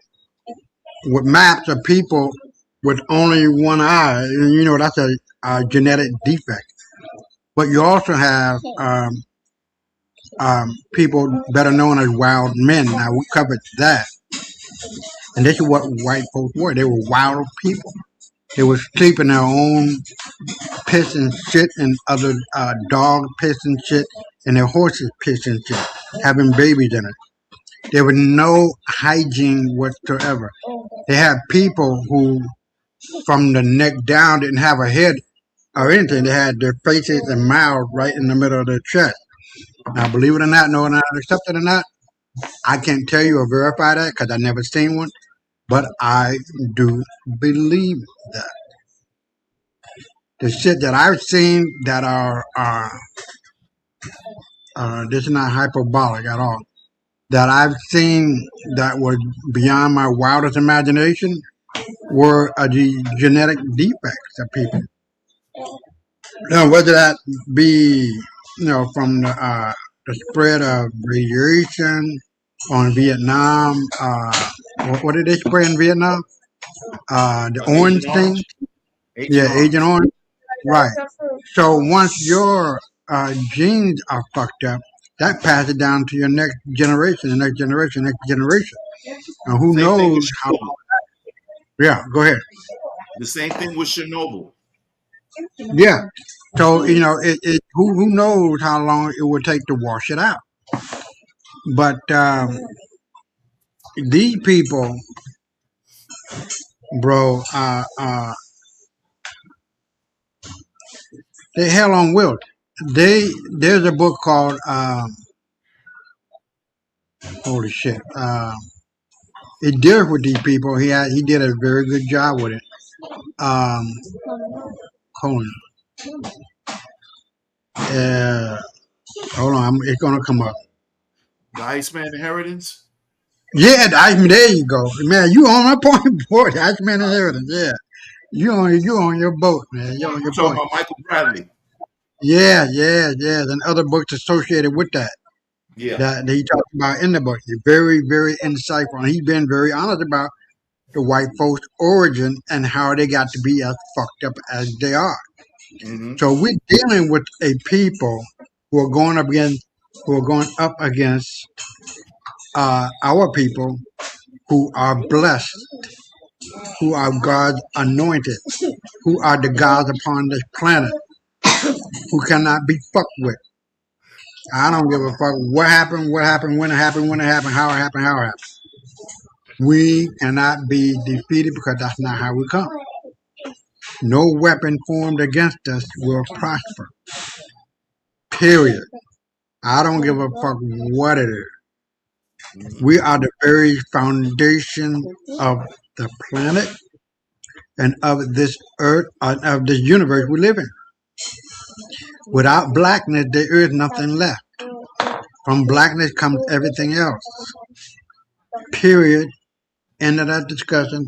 Fuck whatever else you're talking about. And white folks know this shit. I got a whiteboard. Hold on, let me see. Talking about he African too. With the t-shirt on. I don't think I got it here, but you get what I'm saying. Right. Hold on. You're not talking about Elon Musk, right? No. This is another guy, and the idea is that these people are losing their goddamn mind. They know they ain't shit. See, you understand where I'm coming from? If all you've been doing is living a life of lies and deceit, how are you going to feel when you hear the truth? Para say de esa mierda. How are you going to feel if you been told all your life you are the shit and you end up finding out you ain't shit? This is the situation that white folks. I'm trying to. I don't want to think of a $10 word. Fuck all that shit. I'm just gonna be on the up and up. This is how they are. This is what they are. They've been painted and they painted themselves. Their foreparents painted themselves into a corner, and they can't get out the bit. They're not the majority in America, nor anywhere else. They painted that lie onto the wall of truth, and they got to keep painting it and painting it and painting it. Otherwise, it gets worn off. Mm-hmm. And the world has woke up to the fact that they're not who they say they are. They've been playing this Wizard of Oz game for far too long. Now their ass is in a sling. Yep. Now they know they ain't getting out. Now they know they're in a world of hurt. Now they know that everything that they talk about, the 1350, bitch, fuck you, your mama, your daddy, your grandma, and your granddad going all the way back. Fuck all you motherfuckers, 1350, bitch. We know you the most nastiest motherfuckers on the planet, the most killingest motherfucker on the planet. So what the fuck are you talking about? Have me on your show, bitch. I dare you to talk about that 1350. I dare you to tell me that, I never had no slave. Were you a slave, man? Fuck you and all that slave bitch. Bullshit. You know motherfucking well that ain't nothing but a con game you're trying to pull up on somebody. I'm here to tell you, I got the answer to that bitch. The sins of the mother and father are always visited upon their children. And you're not going to escape that. You will never know another motherfucking day of rest. Your heart will run with fear, and your mind will never know another motherfucking day of rest. Bitch. Fuck you and everybody else that go along with that bullshit. Nobody, no, está allá encima de la silla. It's somebody de foro. ¿Eh? Mi foro. No, excuse me, no, tú sabes, no va a durar mucho. Conéctalo. Okay. Okay. And so, when we look at the history of the world, we got to wake the fuck up. How do you, when you know the past, you can understand the present and predict the goddamn future? When you know the past, motherfucker, you can understand the present very clearly and predict the future. It's not that goddamn hard. If I see a motherfucker doing drugs, he ain't never did drugs no more. He ain't never did drugs before. He doing cocaine, I don't know, or something, methamphetamine, or not methamphetamine, the meth, or something. I can predict very quickly that his life is going to end. His life is going to he's going to be in jail somewhere, or he's going to die. Or I already said that. Or he's going to be hooked on drugs for all his life. Fucked up. It's very rare that somebody escape that shit. Yeah. So once you start dumb shit, you're going to end up being dumb because that's how it goes.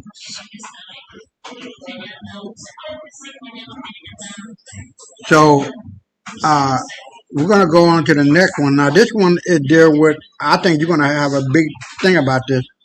The great 6,000 year reset has begun. America need to get ready now. So let's. This is 31 minutes. We're gonna do 15-15. All right, and All right. we'll be back in 15. Okay. You, Gaia, all of these things. This is an extremely rare configuration coming up for humanity. And what it is, this is going to be happening on the 19th of July, 2026. Yeah, so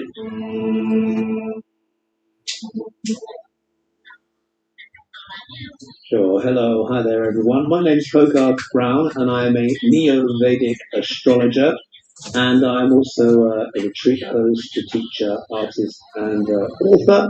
And I've written a best-selling astrology book called The Candid Guide to Neo-Vedic Astrology, and a couple of novels as well, which is called Beyond the Gates of Hermes and Beyond the Raging Flames, which is historical adventure fiction, high stakes, political intrigue, and time travel and all of that kind of stuff. So yeah, I've had quite a varied career, but my main one is astrology, and I have a channel called Hogarth's Global Astrology, and I look at global events, current events, political events, and I also do tarot as well. So look at through the frame of Hold on.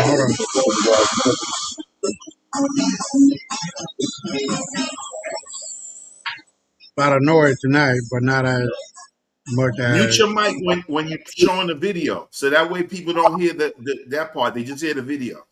Oh, okay. So I don't have to stop the video. Exactly. Oh, okay. All right. I didn't know that. All right. Altogether, and it's worked out very well, I must say. Yeah, thank you. Yeah, that sounds great. And you are doing very well. I see your channel is a very cool, very cool.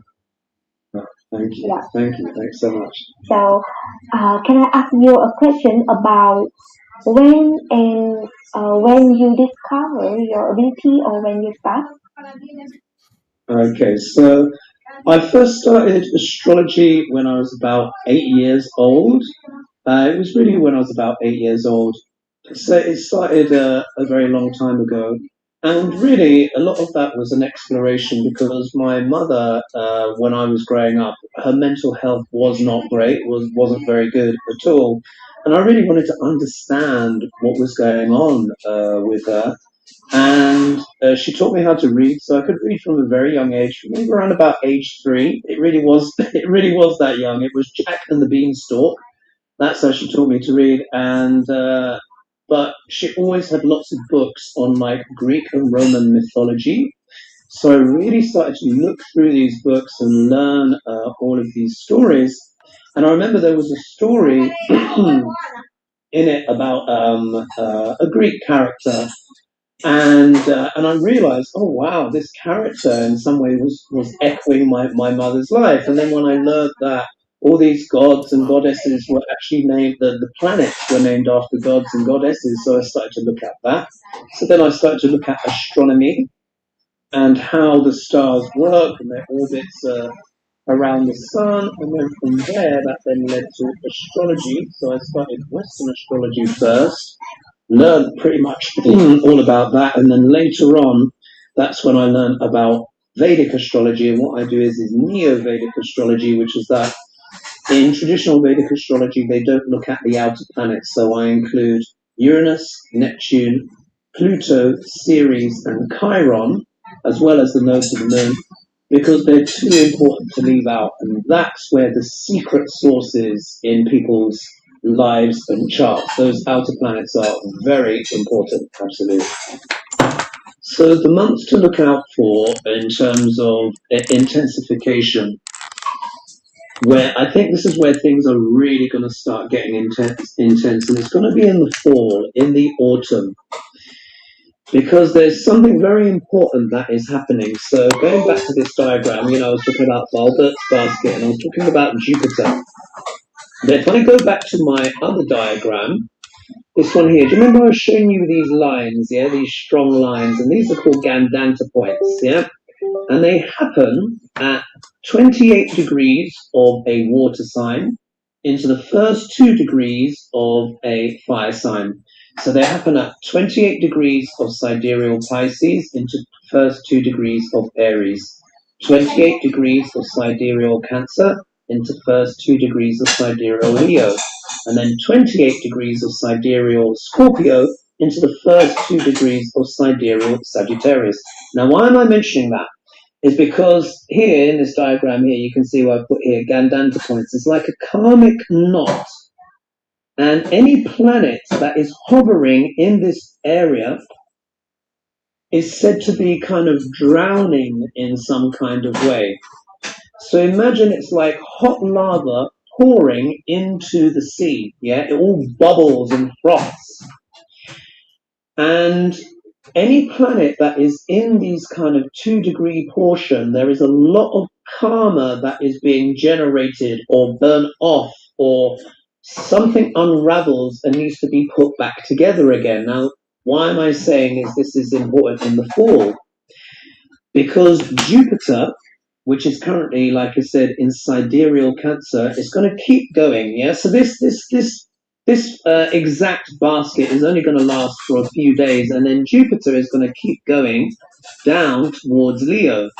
And then when it gets very close to Leo at that 28 degrees of sidereal Cancer, Jupiter is going to enter that Gandanta point. Yeah? So it's actually going to be at this point here. Jupiter is going to be right on this line. Now, why is this important? Because Jupiter is going to be drowning, as it were, or a bit out of control. So there's going to be a lot of things going on. What's going to be happening? Jupiter deals with enlightenment, wisdom, knowledge. And when he's in the sign of Cancer, the sign of Cancer is all about what? Security. What's really important is it's going to be on the 17th of October, this begins to happen. Now, what we need to understand is that America is a Sagittarius rising as a nation. Sagittarius. Sagittarius belongs to Jupiter. So Jupiter is the ruler of the chart of America.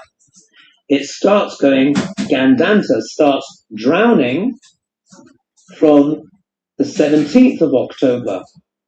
Now, if you think of those dates, on the 3rd of November 2026, America needs to have its midterm elections. These are going to be extraordinary. We are going to see some things unfold that could be very shocking or surprising. Jupiter is going to stay in that Gandanta point, so he's going to be going direct, and then planets go retrograde. So he goes direct, he goes through that Gandanta point, goes into Leo, stops at about 2 degrees or so of Leo, which is still the Gandanta point, and then retrogrades back. The total time he is going to be in the Gandanta point is 17 weeks. That means 17 weeks of Jupiter drowning and all sorts of karmas developing. Some people have also, you may have heard already, have also been talking about the star Regulus rising above the ancient Sphinx. So, of course, you have the Sphinx, of course, which is in Egypt. And they say the star Regulus, which sits in Leo, is going to have its heliacal rising, and I think it's in October as well. That will also be happening. We're also going to have several planets retrograde as well around the midterms. So there's going to be a lot going on. We're going to see, it's going to feel like, in some way in the States, like everything is unraveling. It's going to feel like everything is unraveling. But in the rest of the world, things might be unraveling, but also coming together because the people are rising up. So we're seeing even governments are starting to like speak out. Do you know about the flamingo revolution that is happening in Albania right now? Okay. So I should explain. So some oligarchs, yeah. So Jared Kushner and his wife, yeah, Ivanka, want to create this oligarch hotel complex on this beautiful island in Albania. The government is corrupt. So you remember I was talking about here with the oligarchy, yeah, the oligarchy working with government for power and control. They want to take over this island. They bought this island. The people of Albania have been protesting now for over 20 days. The European Union have now said, because the government is corrupt, the European Union have now said, if you want to join the EU, because they want to join the EU, they're saying no to Jared Kushner and Ivanka Trump.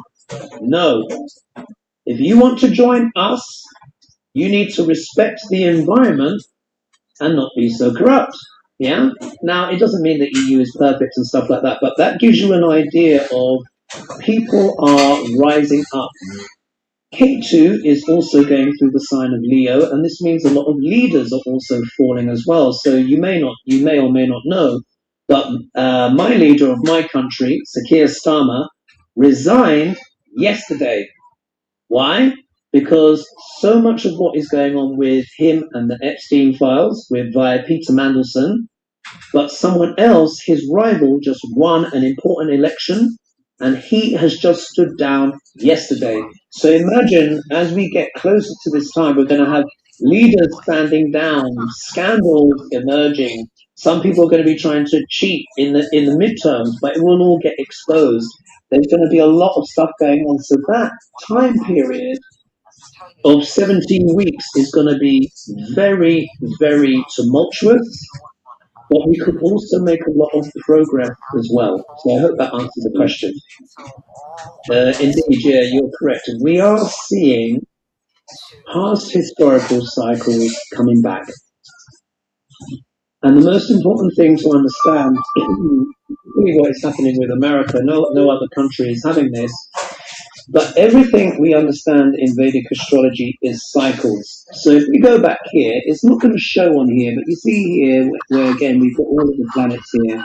So of course the planets are all going around the sun. So imagine you can see Pluto here. They're not going to show Pluto because Pluto is too small, and Pluto will be like out here by equivalent. But anyway, so something very important happens, and we call it a return. And a return in a chart is just when a planet comes back to where it was when we were born. So we have a solar return every year, and we call it our birthday. Yeah, obviously the sun's not moving; we're going around the sun, but it's our birthday. We have a Saturn return, which is the famous one, yeah, which happens every when we're around about 29 years old, because it takes Saturn 29 years to go around the sun. But there's also something extremely important, which is called the Pluto return. Yeah, the Pluto return. Now, there's this man. He's called Ray Dalio. He's this big hedge fund manager, one of the most successful hedge fund managers. I don't know his political affiliation, but he's an interesting person. Anyway, he put all this research together where he looked at cycles, rise and fall of empires. He wasn't using astrology, but I saw his methodology. And one of the things he observed was he said that the average empire lasts about 250 years. So when I heard that, I was like, oh, that's the Pluto cycle. Yeah? Because it takes Pluto 248 years to go around the sun. But you can call it 250 years. Which nation is going to be 250 years old in the next week or so? Yeah? America. So America is experiencing its first Pluto return. When a planet comes back, it's like a mirror, yeah? It's like a mirror is held up. A person or a nation has to face or understand or digest or integrate all of the lessons that need to be learned since the first time. So that means America is looking at 250 years of karmas and things that need to be faced and integrated. The thing is with Pluto is that you have to transform or end. Yeah, that is the condition of Pluto. So America is in this unique position where it's looking at 250 years of its history and what it's going to do. Yeah.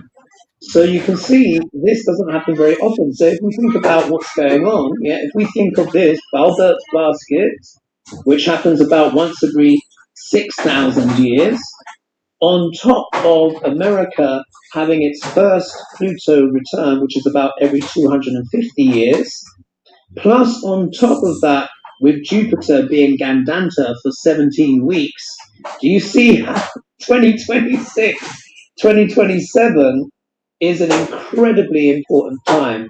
And just so you understand as well, by perspective, China, for example, which has over 5,000 years of continual history in places like Iran, etc., and stuff like that, but they've had 30 Pluto returns in their history. This is America's first. Yeah, so I just wanted to give you that perspective. So, absolutely, like planetary alignments. You want to get in on this and try to make some sense out of it?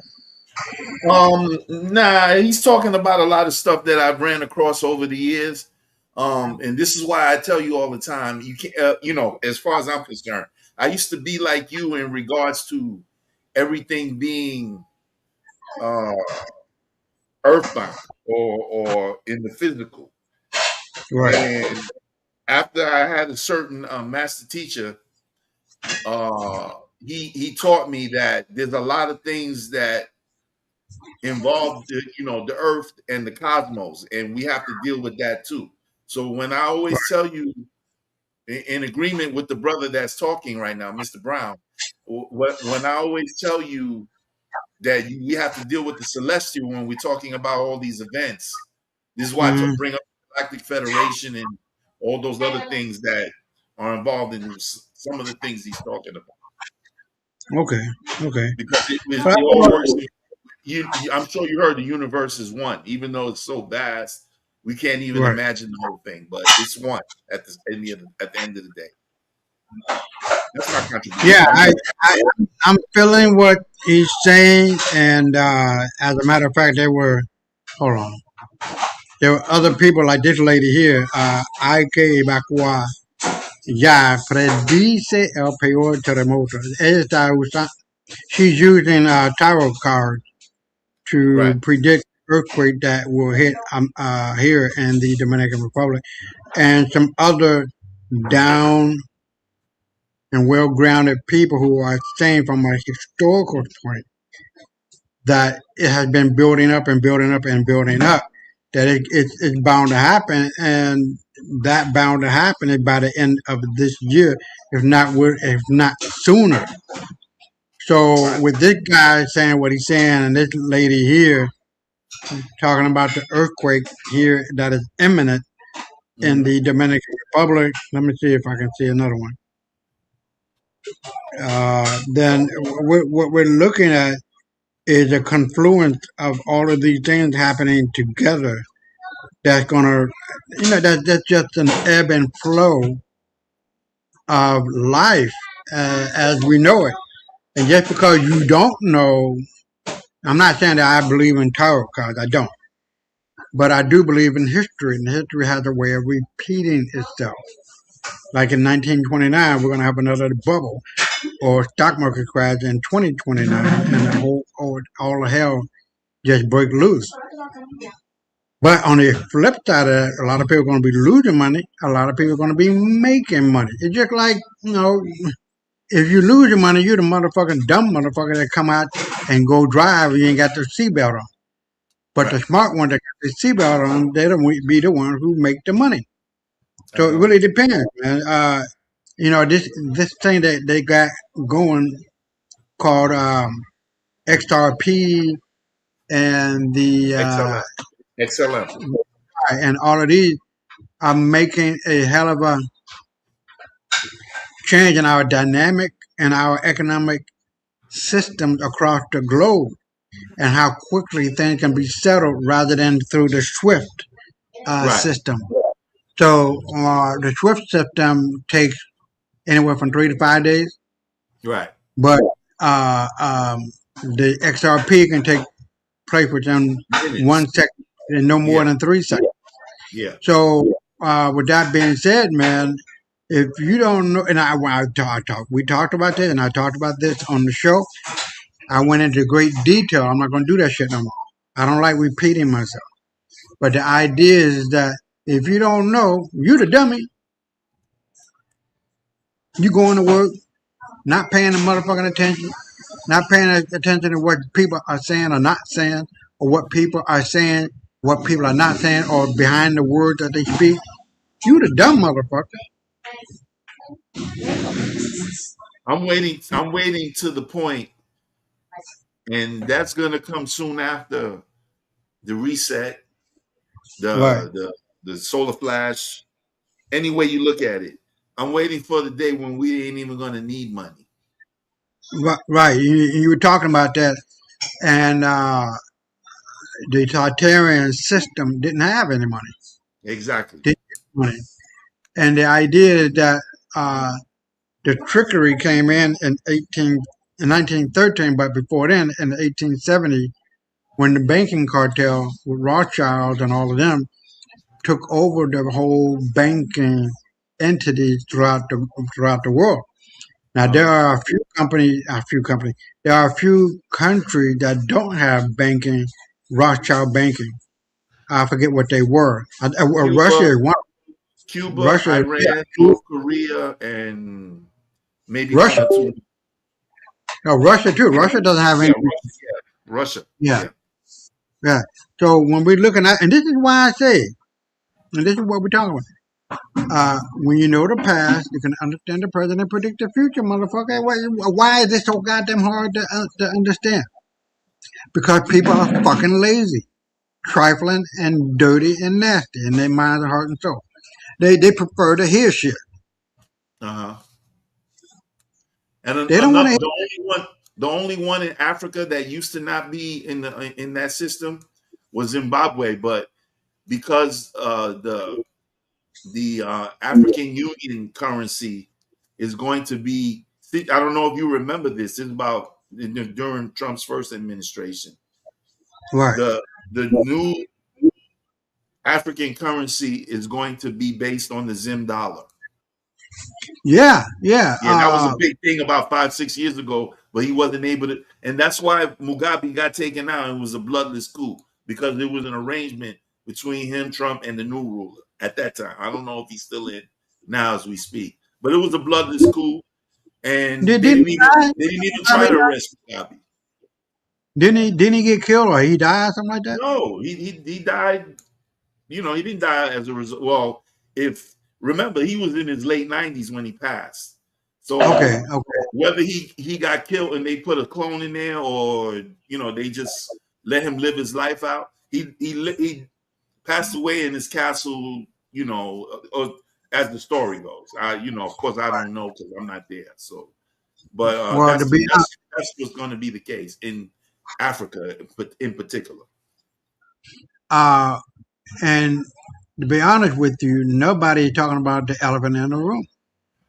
They're Which talking is about Russia, they're talking about Ukraine, they're talking about Europe, they're talking about America, they're talking about Iran, they're talking about all these countries that are war and going to war, in war, out of war, whatever the fuck. But nobody ain't talking about the elephant in the room, and that's the United States of Africa. right. Now, the country that have what's the name of that plant that produces chocolate? They're not shipping Cocoa. it out. Yeah, Cocoa. cocoa. Yeah, Yeah. they're not shipping that shit out. They're keeping That's the money Ghana, with. Ivory Coast, Burkina Faso, and I believe Togo or Benin, one of them. I don't remember which one now. Okay. Well, Yeah. whichever ones they are, I think like 3 or 4 of them, they're Yeah. keeping the money. So Yeah. white folks fucked up in the game, man. They trying to hold on to what they hold on, but they can't. It's not there to hold on to. We taking Don't all this forget, shit. don't forget that France declared bankruptcy days after Traore kicked their ass out of there. Who declared bankruptcy? France. Oh, France. Yeah, I Yeah. wouldn't doubt that. They're not getting the France. cocoa no more. They're not getting the gold. They're not getting the silver. They're not getting the bauxite. Whatever's plentiful there.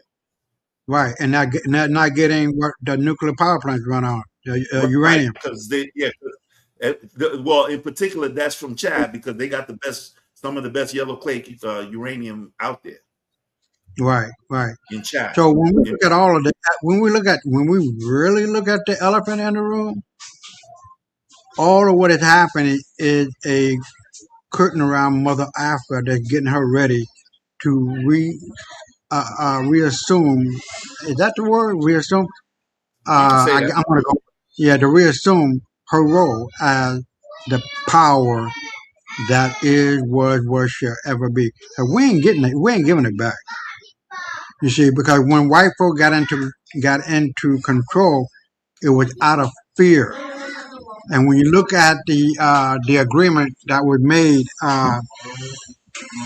the oh shit, it was signed. It was shortly after the 1812 war, 1812. With oh shit, what's the name? It starts with an A. But anyway, it had to do with the European so-called powers. They weren't powers at that point, but they were getting it together. They were saying, "I look like you look like me." All the other white countries, I look like you look like me. If we don't come together and fight these Moors, are you feeling me? We're gonna be under their thumb forever. That was the deal. They said that shit. If we don't come together and You talking about the join Berlin and Conference? huh? No, not You talking it's about the Berlin? no. Uh, it'll come to me. But the idea behind it Okay. was, I look like you look like me. We both white. You know what I mean? And if this would happen in the 1860, 70, it's starting from that point. Um, damn, I wish I could think. It'll come to me. But the idea behind it was really simple. I look like you look like me. If we don't get together and fight these Moors, because we were known as Moors at that point, they're gonna be ruling over us forever. Well, no, see, that's where I differ with you because in reality, this is the case. Okay, Right. the Moors washed their skins out and The had Moors what these. now? They bleached themselves or grafted Right. into Right. into them, and then allowed them to come in and do what they do.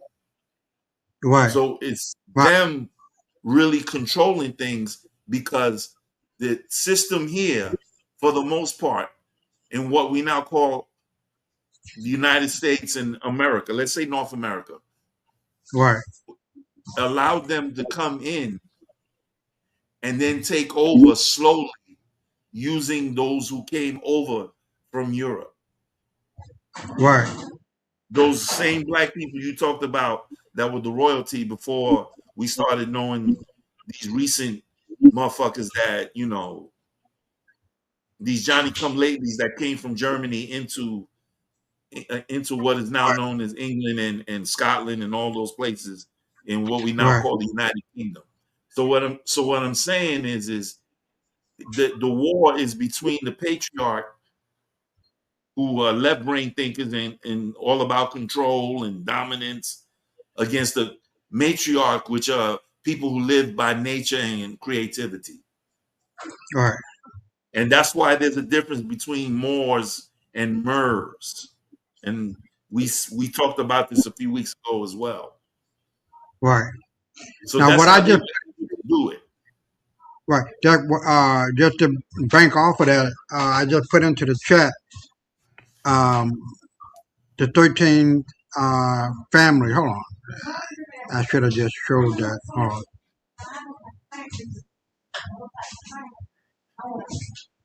The royal family, the black elite that is running shit behind the The black scenes. nobility. Right. So hold on. Let me just bring that up back up again.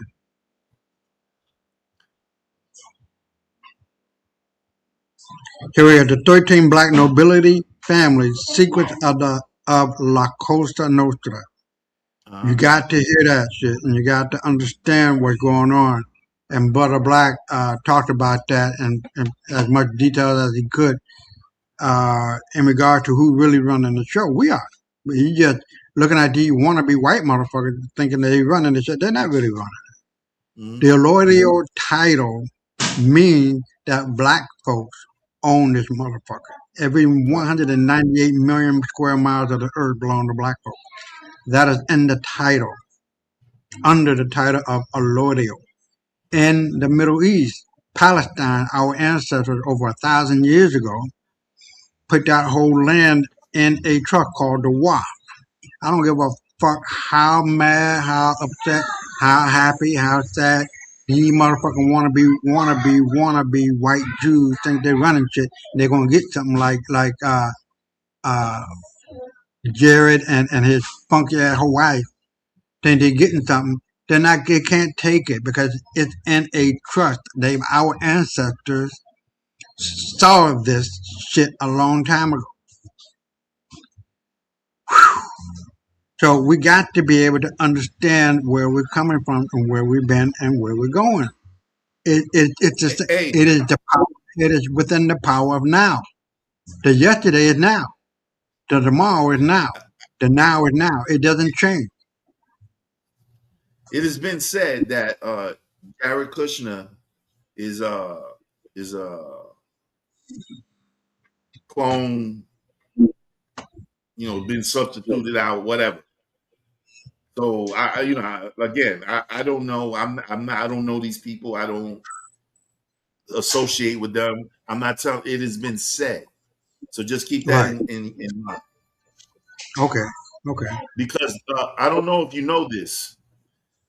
The head Khazars, we don't call them Jews because we Jews. Right. The head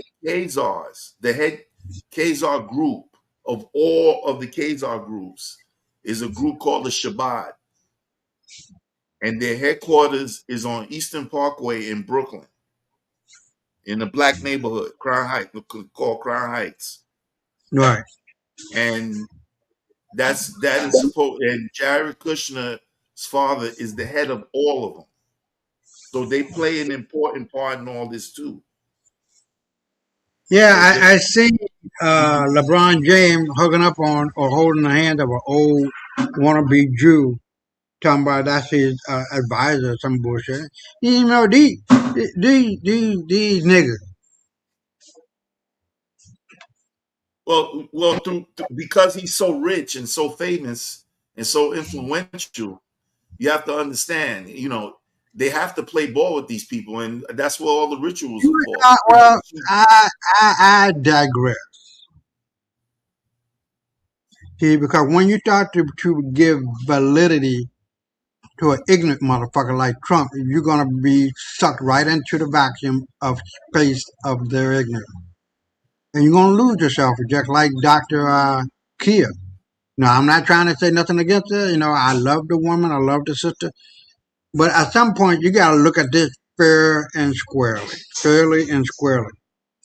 There's no motherfucking way in the world like Floyd Mayweather giving all his money and getting psyched out, tripped out, and cheated by this fucked up wannabe Jew out of damn near $200 million because he trusts these motherfuckers and the bitch can't read.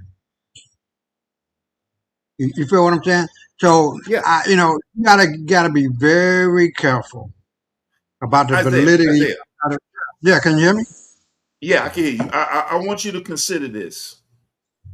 When you get to those levels of having more than maybe $50 million, it's a whole Right. nother. there's a whole nother level we ain't never gonna see, bro. Right. And that's why we're not there at this point, because between us two, we have the intelligence to rise to levels that we could if this was an actual based on merit. And we know Right. that it's Yeah, that's so. some bullshit. So the people who have the talent, well, hold on, let me go there. They Yeah, yeah, yeah. allow Right. you to get that, and if you don't give it to them, they'll get it out of you some other way. And the way I Right. can verify that to you is how when I went to Ghana to live, and these people Right. were sucking me dry for all my money, Right. and they do it to most Americans, is what I'm talking about. They got 1,000 ways that we not aware of because we're not from there and we don't know who's who. So Right. it's the same thing in that game. When you got a lot of money, they'll find a way to get it out of you. Right. They'll just suck you dry 10 different ways. Right. Uh, Right. well, So I'm not. go ahead. Yeah, Go ahead. I'm I'm not. listening. Yeah, I'm not going to deny that. Hmm. I have been approached by people who supposed to have been part of the Night of the Templars and all of this and all of that, and Right. I listened to what what the fuck they're talking about.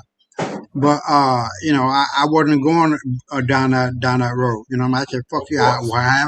However I live, where I live, how I live, I'm gonna live that motherfucker free and clear of my mind, heart, and soul and spirit, knowing that I don't have any ties to do anything outside of the norm. So I feel what you're saying. We're not at that level. Where you're talking about $50 million, $100 million, $1 billion. But at that point, hell, you don't have $50 million cash. You have some kind of an asset that is valued at that point. When you get to those kind of levels, Let me say this to you. Let me say this to you. And I'm sure you heard this before.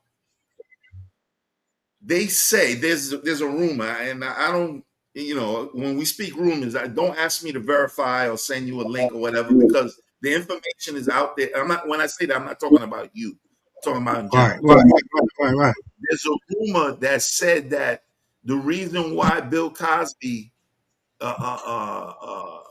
has been going through all he's been going through for the last 25, 30 years is not because he tried to buy NBC. That was a convenient. I'm sure that had a lot to do with it too. But there's another thing to it. They said that he has a piece of land that has buku oil under it, Okay, and he refused to sell it. right, And that's when, in earnest, he started going through all the bullshit, having 40, 50-year rape charges and all this kind of craziness. Like, like who does that? So again, when I say these things, it's not for you to have sympathy for any particular person for what they may or may not have done. It's a lot more shit to it than what we see on the surface, is what I'm right, saying. right, So, right, sometimes you got to kind of go light on people because we don't know their whole story. They right, and if they did want to say what it really is, a lot of the times the media won't report it because the same people we talking about is the same people who run the media. Oh, So okay. Well, what makes that dangerous in this day and age now is the internet, because now you right, have your own voice. right. Look at how many It's more people immediate. spoke out against in the music industry alone, like Angie Stone last year, Right, and her ex dude D'Angelo. What kind of D'Angelo. coincidence is for somebody to die, your ex woman to die in April, and then you die in August the same year? Right, right. Yeah, I remember that. Yeah, okay, so this is why I say a lot of these things. A lot of these music artists, in particular, a lot of us go crazy because they had to do rituals, and now they can't live with themselves. Right. I was on a thread yesterday. I haven't done this in about maybe a year or two, where it probably went past 50 back and forth. I was going back and forth with a sister. Yeah, I'm sure you saw it by now. It was a thing that said that Diddy had arranged for for Barack Obama to slam him. And then the Right. sister defending Obama and all this and that, and then she was deflecting with all her information. She wasn't going straight in, and so on and so forth. So when I say these Right. things, there's a lot more to it. Now, do I know these things? No, but I'm sure that's not AI or some fake report. I'm sure Right. people won't believe it because they don't think of their heroes in those regards. Right. Right. I'm done. Okay. So let's finish it out that video, and then we'll get back on the other end, on the other side. And naturally occurring events are very important in astrology. One of the things that's been happening is, you may have noticed there's been quite a lot of earthquakes around the world. And part of why that is, going back to my diagram again, but here we are, as you see here, here's Uranus, and it's in sidereal Taurus, yeah? Now, Uranus is sudden shocks and surprises and shaking. Taurus is an earth sign, so this can mean what? The earth can shake. Also as well, Neptune here is god of the sea, yeah? And they are, Uranus and Neptune are sextile to each other. And then of course you've got Pluto here in the earth sign of Capricorn, yeah? So here, Pluto deals with sudden transformations and changes as well. So this trine between sidereal Uranus in Uranus in sidereal Taurus and Pluto in sidereal Capricorn can mean shaking of the earth. But we're also going to have water events as well, because Jupiter is in the sign of Cancer, which is a water sign. Pisces, Neptune is in Pisces. Neptune is the god of the sea. So we're going to have water events as well, particularly when Jupiter is Gandanta, yeah, drowning for what? 17 weeks from the 17th of October 2026. So we could see more things like more typhoons, more storms, more hurricanes, yeah, because or more flooding events. We also have a super El Nino, which is on the way as well, and that's going to be expressing itself towards the end of the year and 2027. So expect to see kind of like major water events. We could have tsunami events, flooding, stuff like that. But it doesn't mean it's going to be necessarily happening everywhere. But this is a good opportunity as well for humanity, for us to what? Value water, value Gaia, all of these things, because it's so important. So yeah, there will be more kind of global weather events and stuff like that for sure. Good question. Regions that might be most affected, I would say it would be the most obvious places are the ones that already have a lot of seismic activity in general. So, of course, one has to think about Asia, of course, does have a lot of seismic activity, but Japan in particular. So this could be very relevant for Japan, because Japan, as you know, is on one of the major fault lines of the world. Also, as well, one has to look at the potential west coast as well of America, California.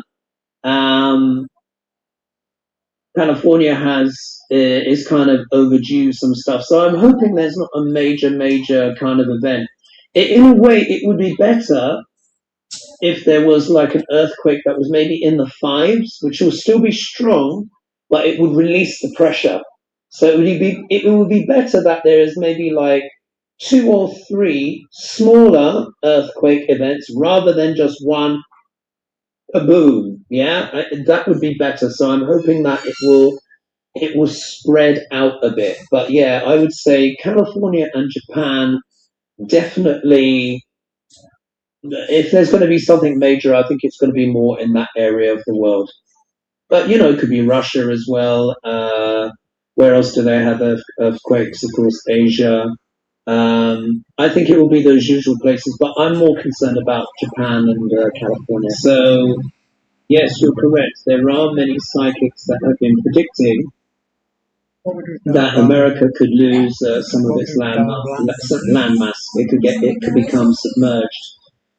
I would say, look, it depends. One of the main problems is, of course, climate change. Yeah.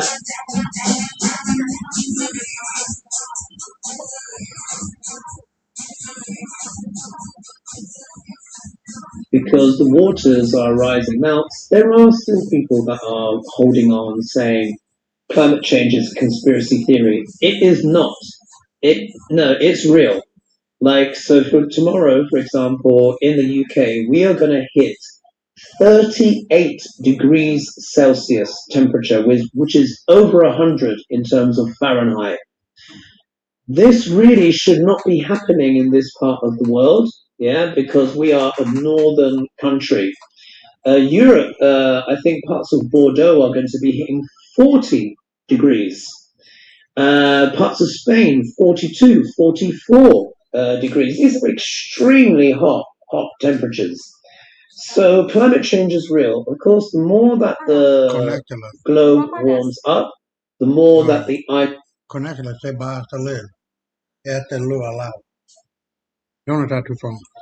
caps melt, which will raise sea levels.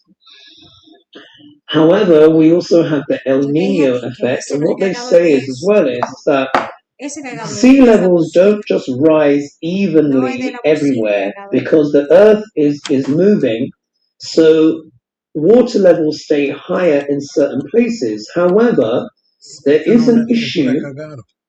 I can't remember what it's called now, but there's this type of current that goes around the world, and this current, which kind of brings us in the UK our warmer weather, yeah, because we're far north, so we should be a lot colder than we are. It's part of the Gulf Stream, let's call it that way.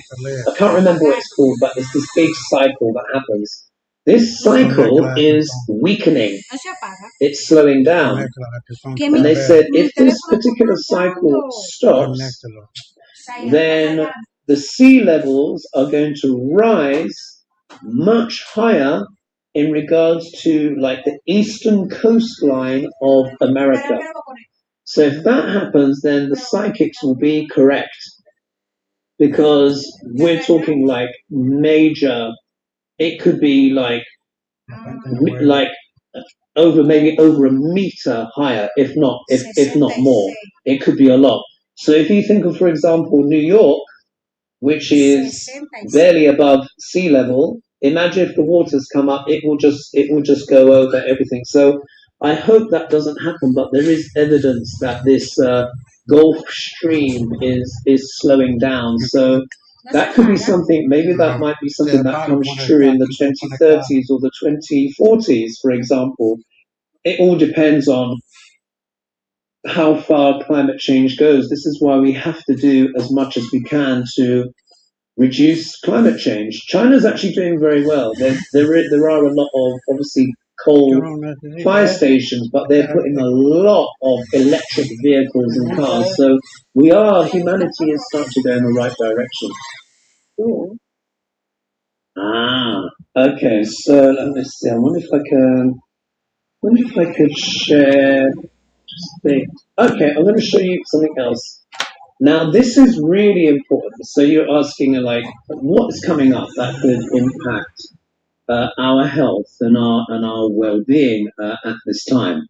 Well, I'm going to show you another diagram. I've always got some diagrams ready. I was thinking of maybe sharing the screen, but I can't remember if I have it saved. But anyway, so if we look here, so I'm going to just turn this off so you can see it a bit better. This is an astrological formation coming in the sky. Now, if you look at this shape, do you see here, it kind of looks like a sailboat or a basket. Yeah? Sailboat or a basket. This is an extremely rare configuration coming up for humanity. And what it is, this is going to be happening on the 19th of July, 2026. That's tomorrow. Yeah? So very soon. And it's going to actually happen at 11:48 a.m. Washington, D.C. time. And this is going to happen when planet Jupiter comes down and hits this position here. Yeah. Now, why is this important? Now, do you see here? There's these kind of triangles here. These are sextiles and trines. Sextiles and trines are considered easy energy or fluent energy. The person who identified this many years ago was a guy called a French guy called Balbert, and it's called Balbert's basket.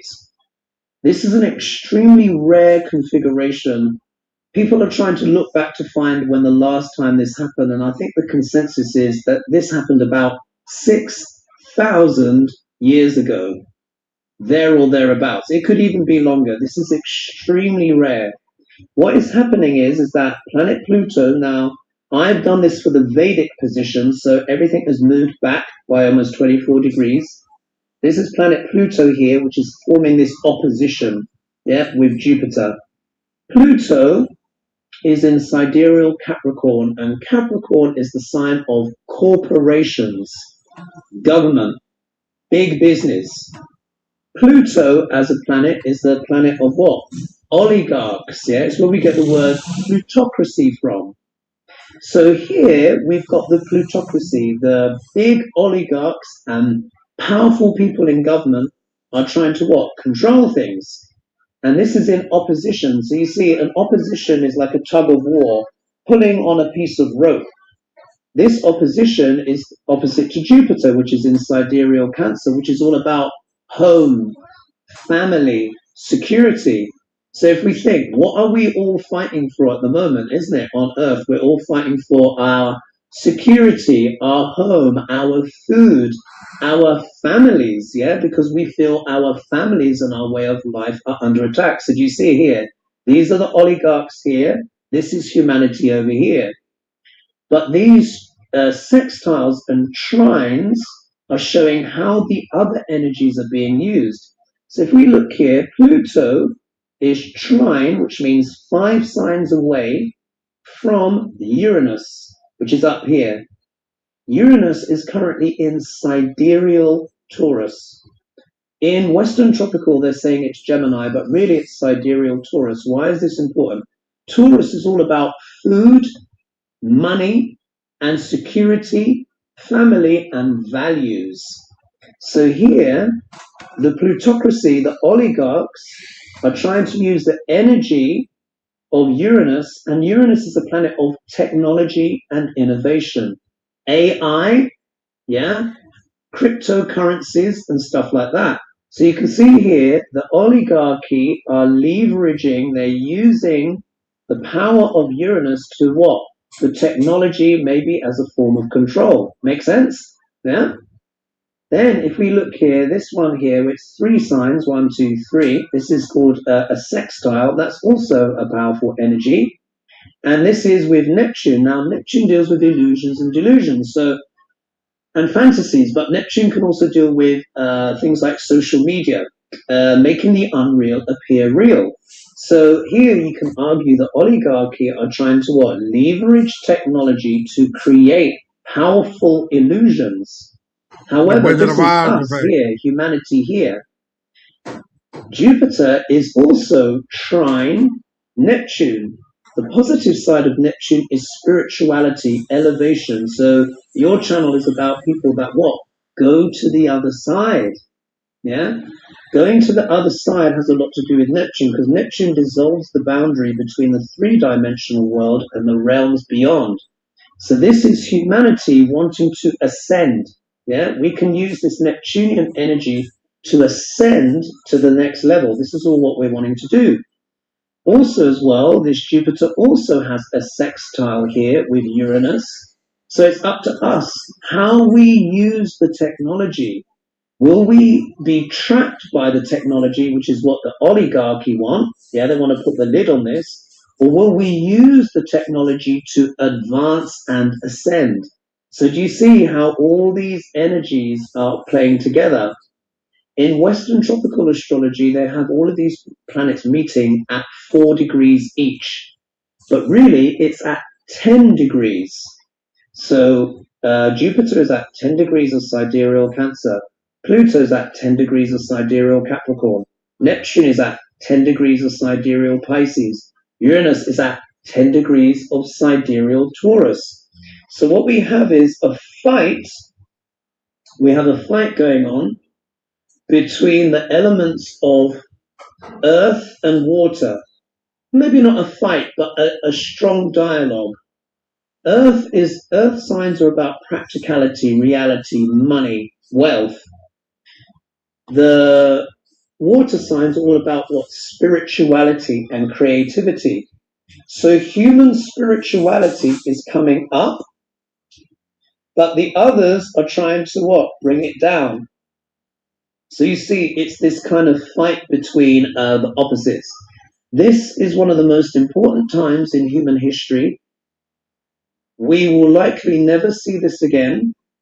And the next 2 years are going to decide the fate of all of humanity. If the oligarchs win, it's not going to be good. However, if we win, it could be wonderful. So I thought I'd share. Any thoughts about that, bro? The last part of that is powerful. If we win, wonderful. If they win, it's fucked up.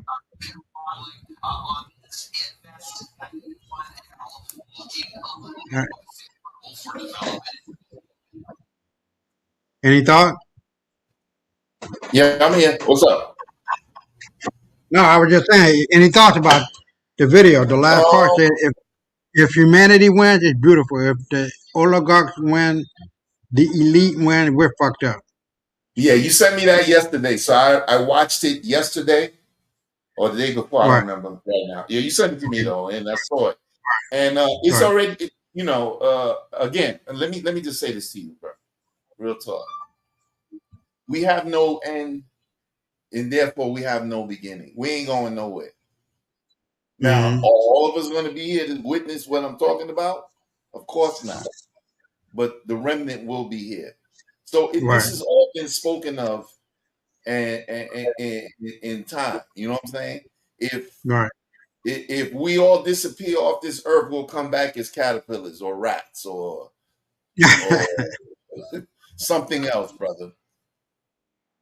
I'm not afraid of anything, man. I live your life as accordingly as you can to what you believe in, and just keep going, man. Put one foot in front of the other every day. Right. Right. Right.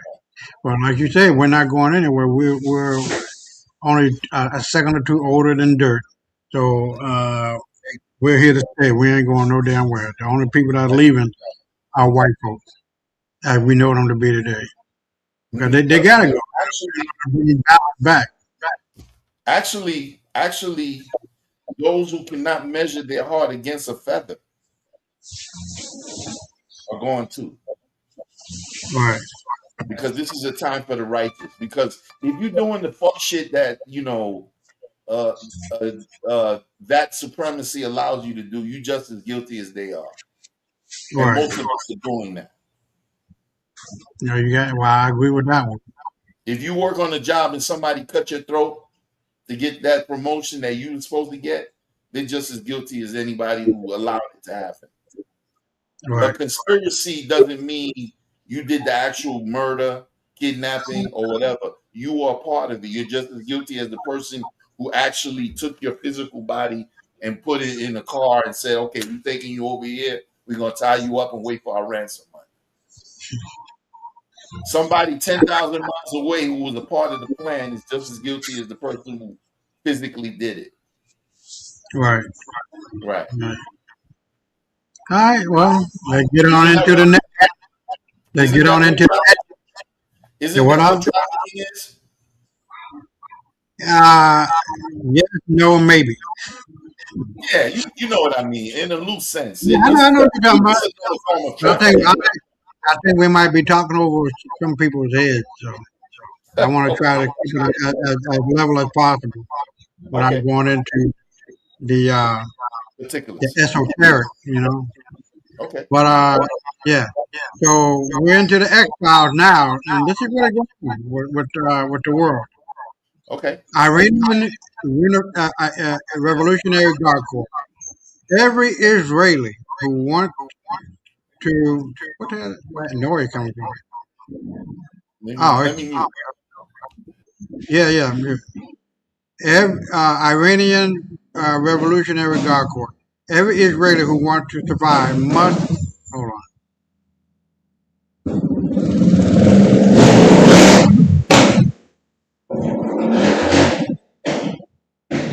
I think they do that shit on purpose because it only happens on Saturday night. But Hey, anyway, much listen, leave.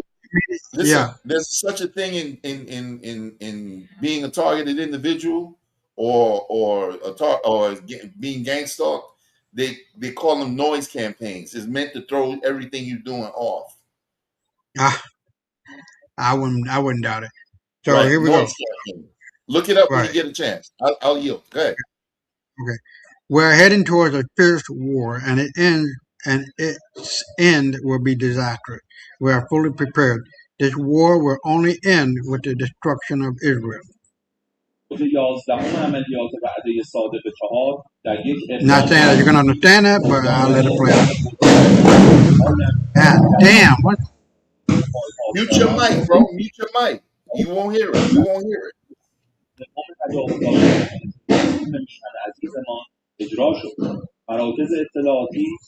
Well, I don't think you need to hear this, but it's in Arabic. So we'll go on to the next one. And so here we got a message for Trump from Iran's counterterrorism special forces. Some days ago, we heard the news that the blonde dogs threatened a ground invasion. Come, we have been longing for you for many years. I don't think these motherfuckers are playing. خبرهایی به گوش ما رسید که سگزن تهدید به حمله زمینی کرده. بیایید ما سالهاست مشتاق دیدار شما هستیم. ما سربازان جانبرکت هدایت به شما سربازان تروریستی آمریکایی سفیدی قول میدهیم نمیگذاریم هیچ کدامتان عمودی از این خاک مقدس بیرون بروید. چنان پاسخ کوبنده و دندان شکن به شما خواهیم داد که همه کشورها در تاریخ از ایران و ایرانی به عنوان نماد شجاعت یاد کنند. منتظرتان هستیم. و من نصر الا من عند الله العزیز الحکیم. حس میکنی انگار که نزدیک ظهوری حس میکنم انگار که نزدیک ظهوری ای نور که کعبه شده دلتنگ از آنت مردان جهانت همه منتظرانت این لشگر عشقت که پر همت و عظمت اشاق همه یک به یک آماده رزمت در معرک سنگین بگویی به صهیون آماده جنگی بگویی به صهیون. Damn. Now, you know, motherfucking well, man. And a ground invasion under the auspices and word of Trump and this bitch ass motherfucker here. The Secretary of War, as he calls it. What this bitch name? You know his name. Hegseth. Uh, Hegseth. yeah, Hicks, U.S. Secretary of Defense of War. Whether Sunni or Shia, our enemy is Islam. Bitch, there's 2 billion of these motherfuckers in the world. Why would you say this shit? America is done just on a religious tip. I'll be right back. Hey, before you play that, let me say this real quick. Go ahead. Okay. Remember during Trump's first administration when him and Il Jung Kim was going through it, talking back and forth. Rodman was going over there and all that bullshit that went on. Right. Then he went over there and then he walked through the DMZ and it was like the biggest thing ever. You remember Okay. that? Yeah. Okay, now what I want you to do is go into the private chat and read the word that it defines everything that's going on, just like what happened before he went to North Korea. Oh, okay. Hold on. Did you put it Read it out in? Oh, loud. okay. Okay, hold on. Short. It's short. Or you want me to read it? No, go ahead. Go ahead and read it. Okay. It's from AI Overview, so it ain't my definition. I'm not the one saying it. The name of the word is bluster. Bluster is a verb and noun describing loud, boastful, or threatening speech and actions that lack real substance, or it refers to a violently gusting wind. It is essentially making a lot of noise with very little import impact or follow through. So again, so you can relate to this because I didn't say it. The reason why they named Chicago the Windy City is not because of the winds that come through from Lake Michigan. It's because of all of the corruption that was going on up there. When people say you're talking a lot of wind, you just basically talking and blowing your breath at them. That's what it Right. stood for, not for the winds that blow through from the lake. So this is Okay. the same thing that's happening in this case. It's just a lot of talk and all that is over exaggerated. Half the shit they talking about is not going to happen because we are so close to everything that I talked about for me to be saying what I'm saying right now. But you go ahead now and then I'll listen. Okay. Let's continue. Afghanistan. Name the Islamist enemy, whether they are Sunni or Shia, because this is a Shia regime, Sunni or Shia, and Iran's been willing to harbor them as long as that group is willing to try to kill Americans. So the enemy of their enemy has been their friend as well in the Islamist world. So Iran, whether it's Iraq, whether it's Afghanistan, whether it's around the world, has been targeting Americans. What we wanted in this context, and what President Trump would not tolerate, is a regime of that nature being closer and closer to nuclear capabilities. All right. And we got this one. It's a 5 minute long, and I'll be right back. Talking about the hoax that black people commit more crimes makes sense now that DC police officers have been caught framing black men for crimes and distorting crime statistics. I'll be right back. Papers to multiple police officials who have been under investigation for allegedly manipulating crime stats. News 4 confirmed 2 commanders and a captain have been told they will be fired. That investigation stems from a story that News 4 first reported on last July after Commander Michael Pulliam was relieved of his command in the 3rd District by then Chief of Police Pamela Smith. Pulliam was accused of manipulating crime data, an allegation that he denied. News 4's Paul Wagner joins us now live from outside of police headquarters with the latest on the story. Paul? Well, Anna and Erica, News 4 can confirm that Michael Pulliam was told today by Internal Affairs in the police department that he would be terminated for the actions that he had allegedly taken part in over the last previous year. Oh, it gets worse. It's also confirmed that the 2nd District Commander, Tatiana Savoy, was also told today that she would be terminated. Those 2 are just 2 of a number of officials that we understand have been told that they would either be terminated or they would face other forms of discipline. It was back in July that News 4 first reported that then Chief of Police Pamela Smith had placed 3rd District Commander Michael Pulliam on leave and accused him of changing crime data, lowering the classification of crime. So, a black captain in D.C. finds out that the officers in her precinct, her department, are manipulating the crime data in the computers so that when you go search the crime stats, it shows something completely different than what is actually the real thing. A certain demographic, when they get arrested, he goes in the system and finds their classification, and he lowers their crime stats. Whatever crime they've committed, if it's a felony, he brings it down to a miss. Like he keeps, and then they're working with the DA clearly because the DA will eventually drop those charges to a lesser charge, right? And then she fired him for that. She fired him for that. And then remember, when she brought it up, accused him of doing that shit, fired him, and then Trump now sent in troops to go take over the precinct. The department, sorry. Sent troops to take over the department because of that. Now, let's check this out. Report aired President Trump in the weeks after held a news conference at the White House and announced a federal takeover of the police department. Trump said he was doing it in part because of, quote, phony crime numbers. In our report, Union President Greg Pemberton leveled his own allegations, saying manipulating crime stats in the police department was widespread and that officials on a regular basis were downgrading serious violent crimes to lesser crimes so that it would not show up in the department. In the weeks that followed, the Department of Justice and the House Oversight Committee announced it would launch investigations as well. When those reports came out, they were highly critical of Chief Pamela Smith. The DOJ report said Smith's leadership created a coercive, culture of fear. Well, the report from the House Oversight Committee said the chief created a toxic management culture. Chief Smith then stepped down in December, but defended her handling of the way crime stats were reported.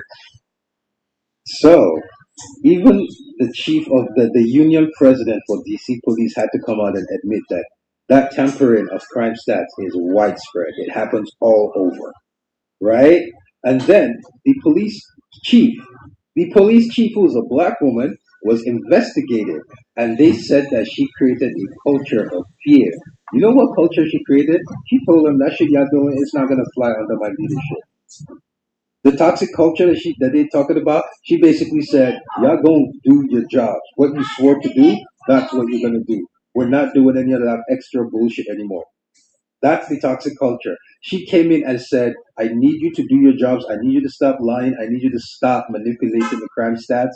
And they said he created a culture of fear. I mean, everyone snitched on her because, again, white cops. So they forced the black woman to step down because the black woman went in there trying to fix things.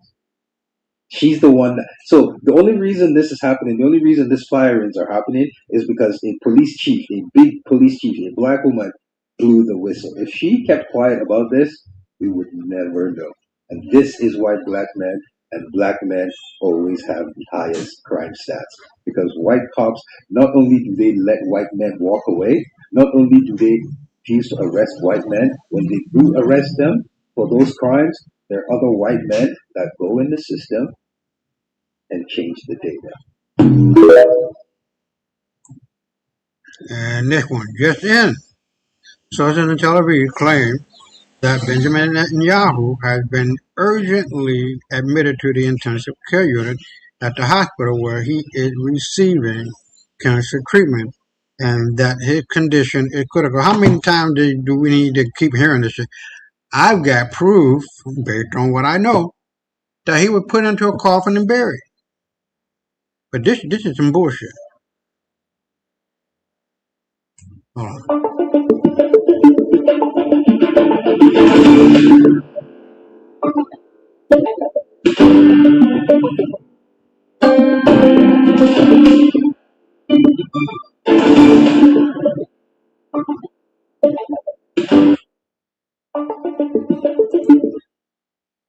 You want to step in and say anything before we wrap it up?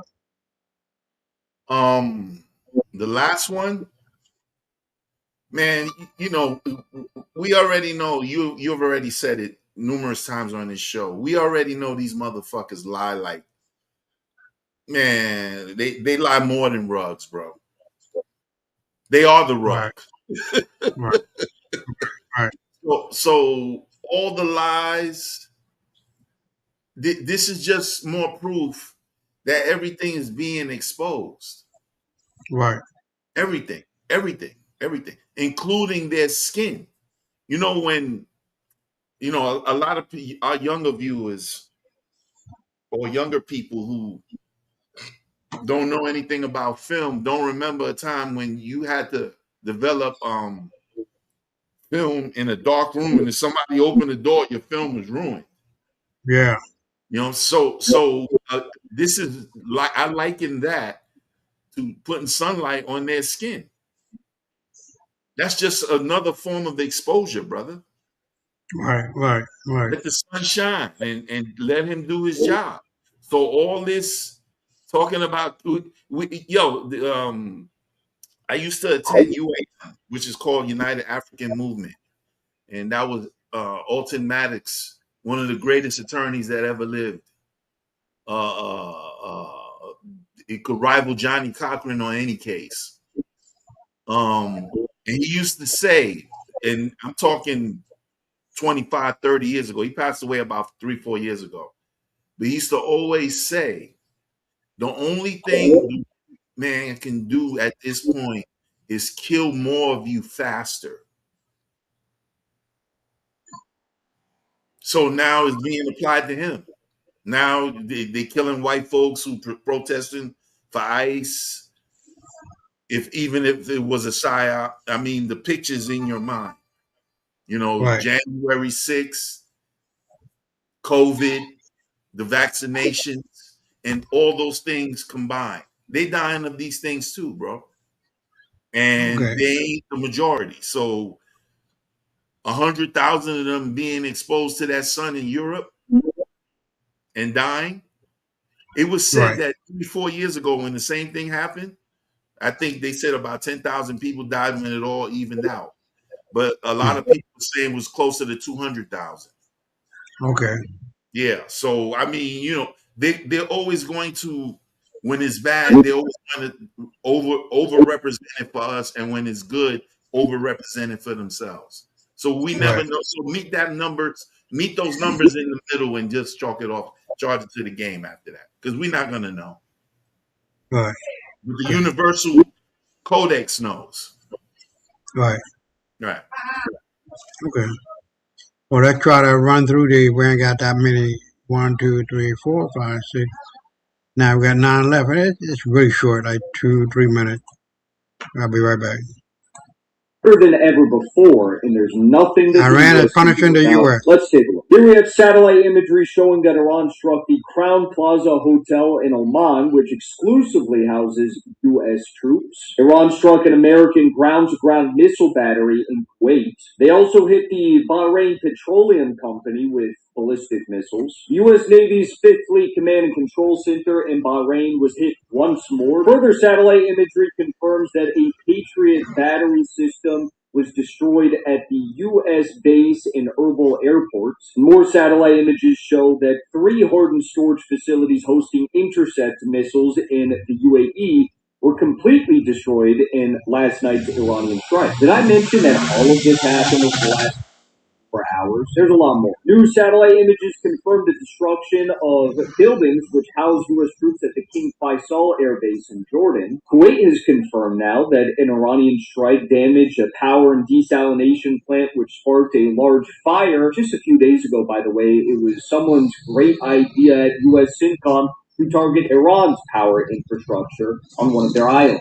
What goes around comes around. The strikes have been so damaging for the U.S. and their empire that Google has now even been forced by the United States government to blur out U.S. military bases out of fear that someone might see the damage that's being inflicted, despite Trump's claims that he has wiped out 99.99% of Iran's missile and drone making capacity. And I'm not done yet. Iran also managed to hit a covert special operations center at the United States' Al Tanf air base in Syria. Several U.S. soldiers were unalived in the attack. They also hit a radar system and several helicopters at the base. One of the United States' missile detection and surveillance radars was also hit in Kuwait, as well as several weapons depots, 2 HIMARS launchers, and ATACMS ballistic missile storage facility as well. A maritime surveillance radar was hit at the Salama Rocks in Oman, as well as a U.S.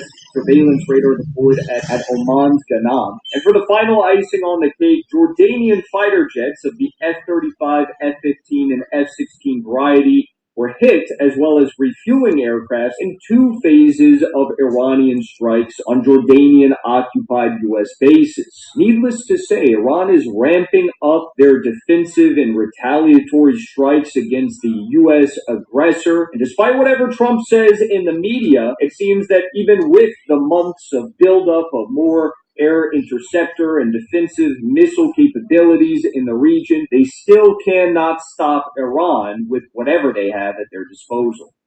And I'm not going to. The next one.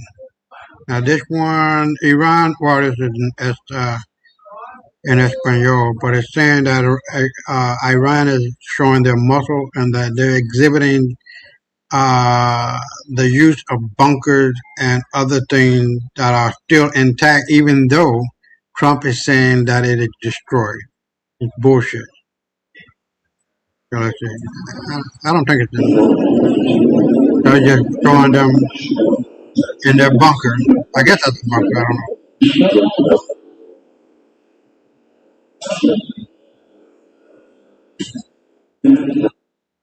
And here, this is a minute long.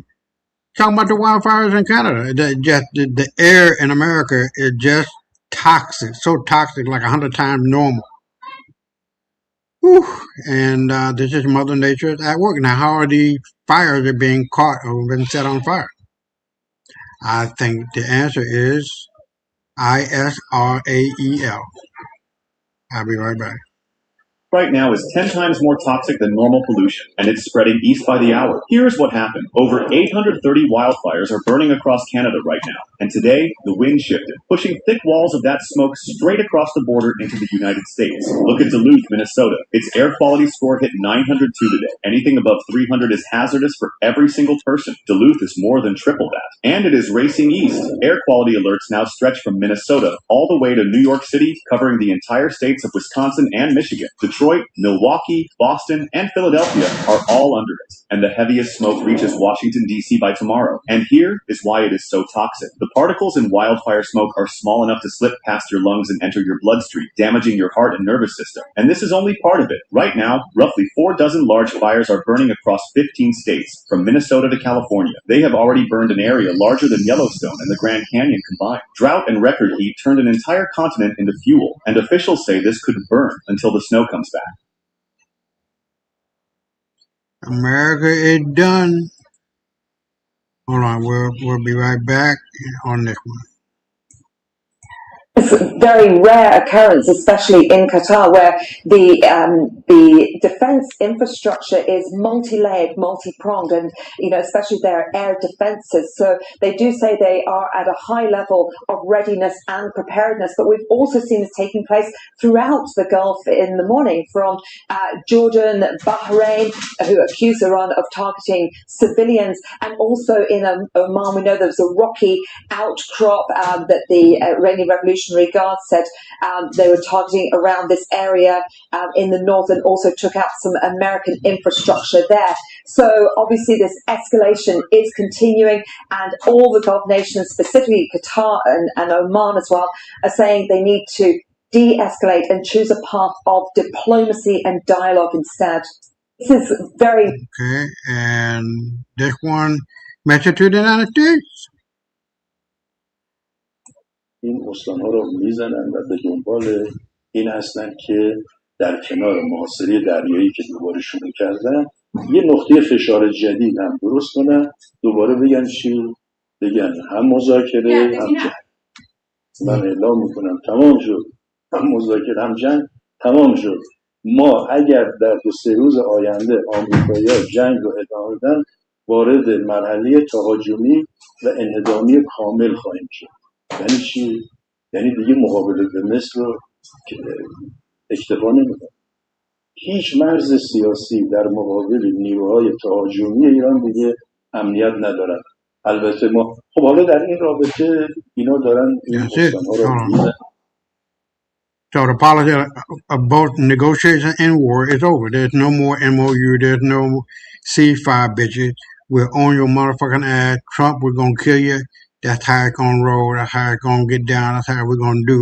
And then we just going to put the law down on your motherfucking black asses, white asses, whatever. Come. The red lines will be crossed. There is no more red lines, bitches. And here, hold on. I'm going to take my time. Let me do this one. This one is 16 seconds long. And then it says the Iranian army announces for the first time the preparation of 500 intercontinental ballistic missiles. Officially, if Iran is attacked, the American territories themselves will be attacked, including the capital Washington, and New York City. What the fuck else do you want? الجيش الإيراني يقول ستكون هنالك مفاجأة كبيرة هذه الليلة وسيتذكرها العالم لقرون عديدة.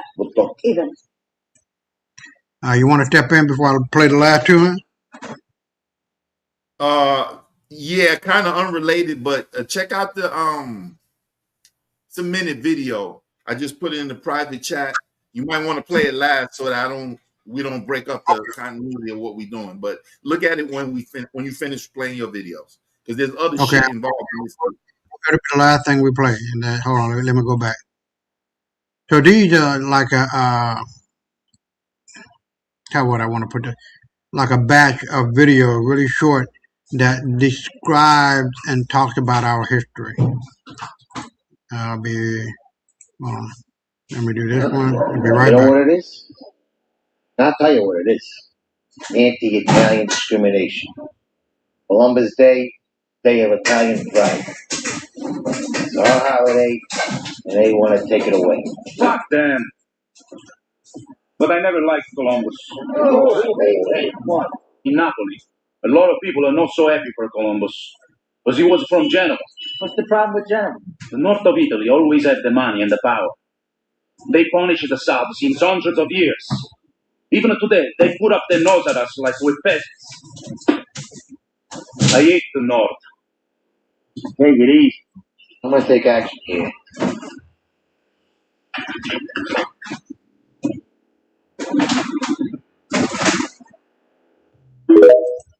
We always ran. Colon.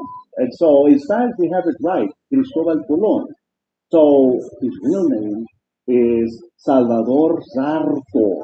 All right, but now recently we've discovered that Christopher Columbus, Cristobal Colon, was known as a quote-unquote Marrano. Marrano? The Marranos are those that were forced to convert to Roman Catholicism. Well, the Sephardim, the Jews. Okay. Even the Sopranos exposed the truth. Remember this guy? Paradise Woody was an actor in the movie. Some pale face, sitting bowl, full fucking poster boy. Part Cherokee, part Cree. Wasn't even a fucking Indian. Second generation Sicilian from Louisiana named the Spirit Dakota. Well, I think you better leave it. Guy's a total fucking fraud. Total forgave. Even Jay still. Quiet. And like you keep up your shit. We're gonna go wide with this thing. Jesus Christ, is this true? This is a fucking disaster. Chill out. You didn't know about this? It's been on Access Hollywood, E! This is a major PR book. You sure about this? Look, though, I'm one East Italian myself. You are. You never told me that. Guy's a total fucking phony. Total forgave. Guy's a total fucking phony. Total forgave. Guy's a total fucking phony. Total forgave. No, we did not land on Plymouth Rock, but it landed on our land. I'm just buying land. No, we did not land on Plymouth Rock, but it landed on We're the real our land. Indians. I'm just We're the real buying everything. Sicilians were spawned by niggas.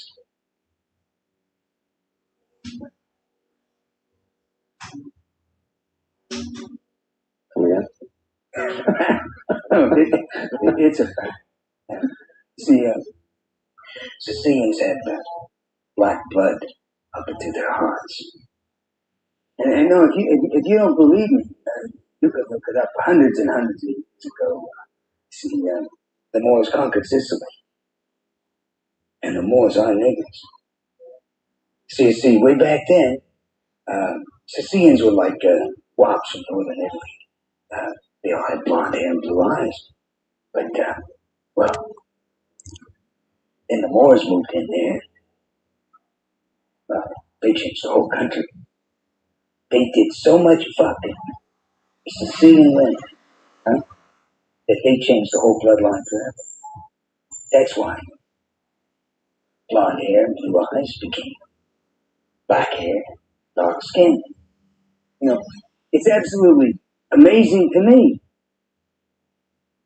to think that to this day, hundreds of years later, that Sicilian still carry that naked genes. Now this, I'm quoting history. It's written. It's a fact. It's written.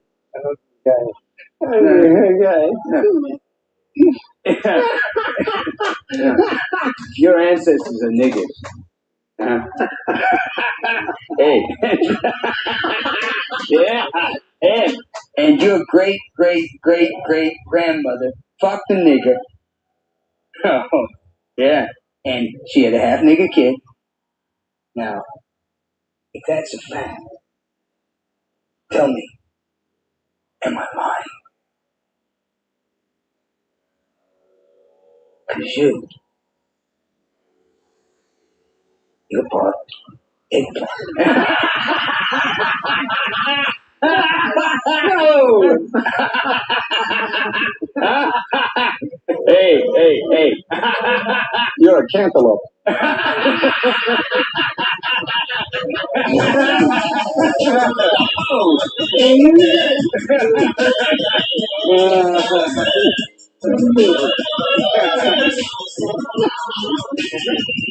Dear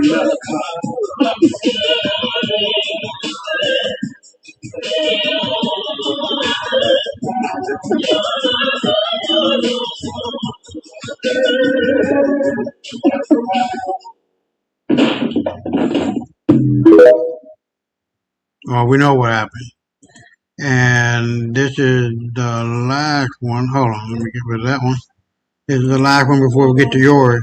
Hey, before you go into that, when it's crazy because when I saw that movie, I wasn't Yeah. woke yet, so it was like I already kind of knew that, but I wasn't into this like we are now. So it was Okay. kind of bug seeing that back then, and now being able to know the totality of that whole history. All right. So the other side of that too is the fact that we have, and you specifically have been talking about the black elite that's still running the world. And these are part. These people were part. If people can go to, hold on, people can go back to the video that I put up here. Talk about the 13 black family that's still running the world. So that is true. So let's round it up and get down to yours, and I'll be right back.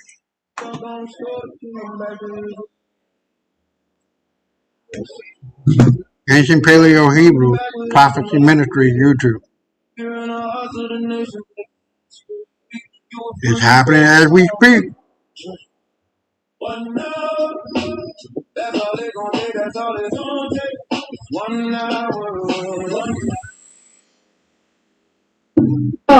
Because that Edom has dealt against the house of Judah by taking vengeance and has greatly offended and avenged himself upon them. Therefore, thus said the Lord God, I will also stretch out mine hand upon Edom and will cut off man and beast from it. And I will make it desolate from Teman, and they of Dedan shall fall by the sword. And I will lay my vengeance upon Edom by the hand of my people Israel, and they shall do in Edom according to mine anger, and according to my fury, and they shall know my vengeance. Thus saith the Lord. Thus saith the Lord, because the Philistines have dealt by revenge, and have taken vengeance to spiteful heart, to destroy it. Take a look at this video. Tell me what you think. We are on the verge of global extinction, according to Wall Street 8's, the most reputable news source on X. As you can see, 100 years ago, we represented about 35% of the population. 50 years ago, 20%. 25 years ago, 15%. Today, just 8%. And in the United States of America, in 2046, white people will be considered a minority. Elon Musk is the only one that gets it. If current trends continue, whites will go from being a small minority of world population today to virtually extinct. I've come up with a solution that will actually prevent this mass extinction level event for white people everywhere. And it's quite simple. All you have to do is, what is wrong with you? Just wives. You can't get because you're too busy running your mouth blaming minorities for all your problems. Just more. That's the whole game. That's why God put you on this earth, and you're not doing your job. I did my part. I have 2 white-ass little kids. Now, when the retribution eventually comes, they're going to have to answer for what our ancestors have done. But that's the whole fear for all of you. Otherwise, who cares? Who gives a shit if white people are a minority in the future? It doesn't matter. The only reason why you care, white people, is because you know how you treat minorities. And you fear, rightfully so, what the going to happen to you in the future. Europeans are not superior. They were never the measuring stick of humanity. They were not the peak of civilization. the final form of intelligence, or the chosen custodians of the world. They were one group of people among many, walking into other people's houses, renaming the furniture, stealing the books, and then declaring themselves architects. Europe was not born above Africa, Asia, the Americas, or Oceania.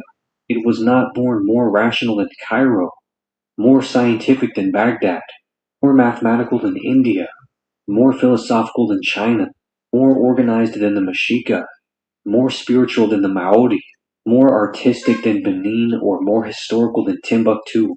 European superiority was never a fact. It was a marketing campaign with cannons. It was paperwork after plunder, theology after theft, museums after massacres, maps after invasion, universities after appropriation. It confused domination with intelligence, conquest with destiny, and a proximity to stolen wealth with proof of genius. They were not superior when they crossed oceans. They were armed. They were not superior when they built empires. They were violent. They were not superior when they wrote history. They were editing the crime scene. Europeans are not superior. They are just loud descendants of people who mistook temporary power for eternal truth. There it is. Boom. So now we're gonna go to yours. Hold on, bro. You know, we'll see what that's about. See how long it is. Just a minute long. No. Hold on. Oye, últimamente se te oye hablar muy seguro Yeah, de it's ti a mismo. minute long. ¿Has empezado con clases particulares o algo así? Sí, entrenamiento de artículos. Welcome back to Weather Command. We have breaking weather news coming out of the Gulf. The National Hurricane Center has now designated 91L. This is that area to watch that we've been monitoring throughout the morning. The National Hurricane Center this morning upgraded the further development from 10% to now a 20% chance of development over the next 2 days. So now in making this designation as this 91L, this allows the National Hurricane Center to run a special set of computer forecast models on this area so we can get a better idea of whether or not this could further develop in, say, a tropical depression over the next 2 to 4 days. The next name on the list would become Bertha, and if it does eventually become that, even though it has this low chance of development, it would essentially be kind of right on time. Yesterday was the average date for the Bean rainstorm. So we will wait and see, continue to watch this. Regardless of further development, it is going to bring some tropical downpours to Florida's coast, as it is doing this morning. Okay, bro. That's the end of the program. You want to come out with another, Yeah.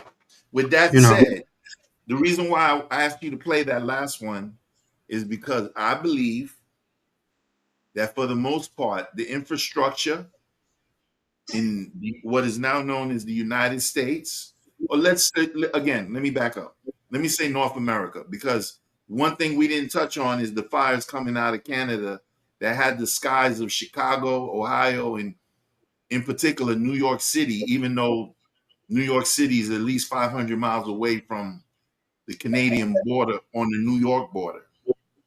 yeah, Those we covered fires, that with the video. So, but we know we didn't really get into it, yeah, but exactly. people do know. Yeah. I wanted to use that video as the pretext for everything I'm saying, because what Okay. I believe is, as insofar, and I said it I did say it in the beginning of the show, but I didn't say it. I said it in so many words. However, this North American system, not the country, not the land, not the people, and necessarily is going to go down is through the wonders in the sky that was spoken of in the Bible. Okay. Right. So that said, and it's not going to be one thing. It's just going to be, remember, we had the heat dome last weekend as well. So it ain't just a Europe thing at this moment. We got the Right. heat dome. We got the flooding in Texas. We got the hurricane that might come in.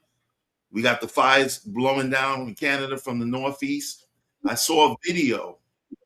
I didn't see the video. I didn't watch it, but the headline was, "From space, right now, the Earth looks like Mars," meaning a red planet.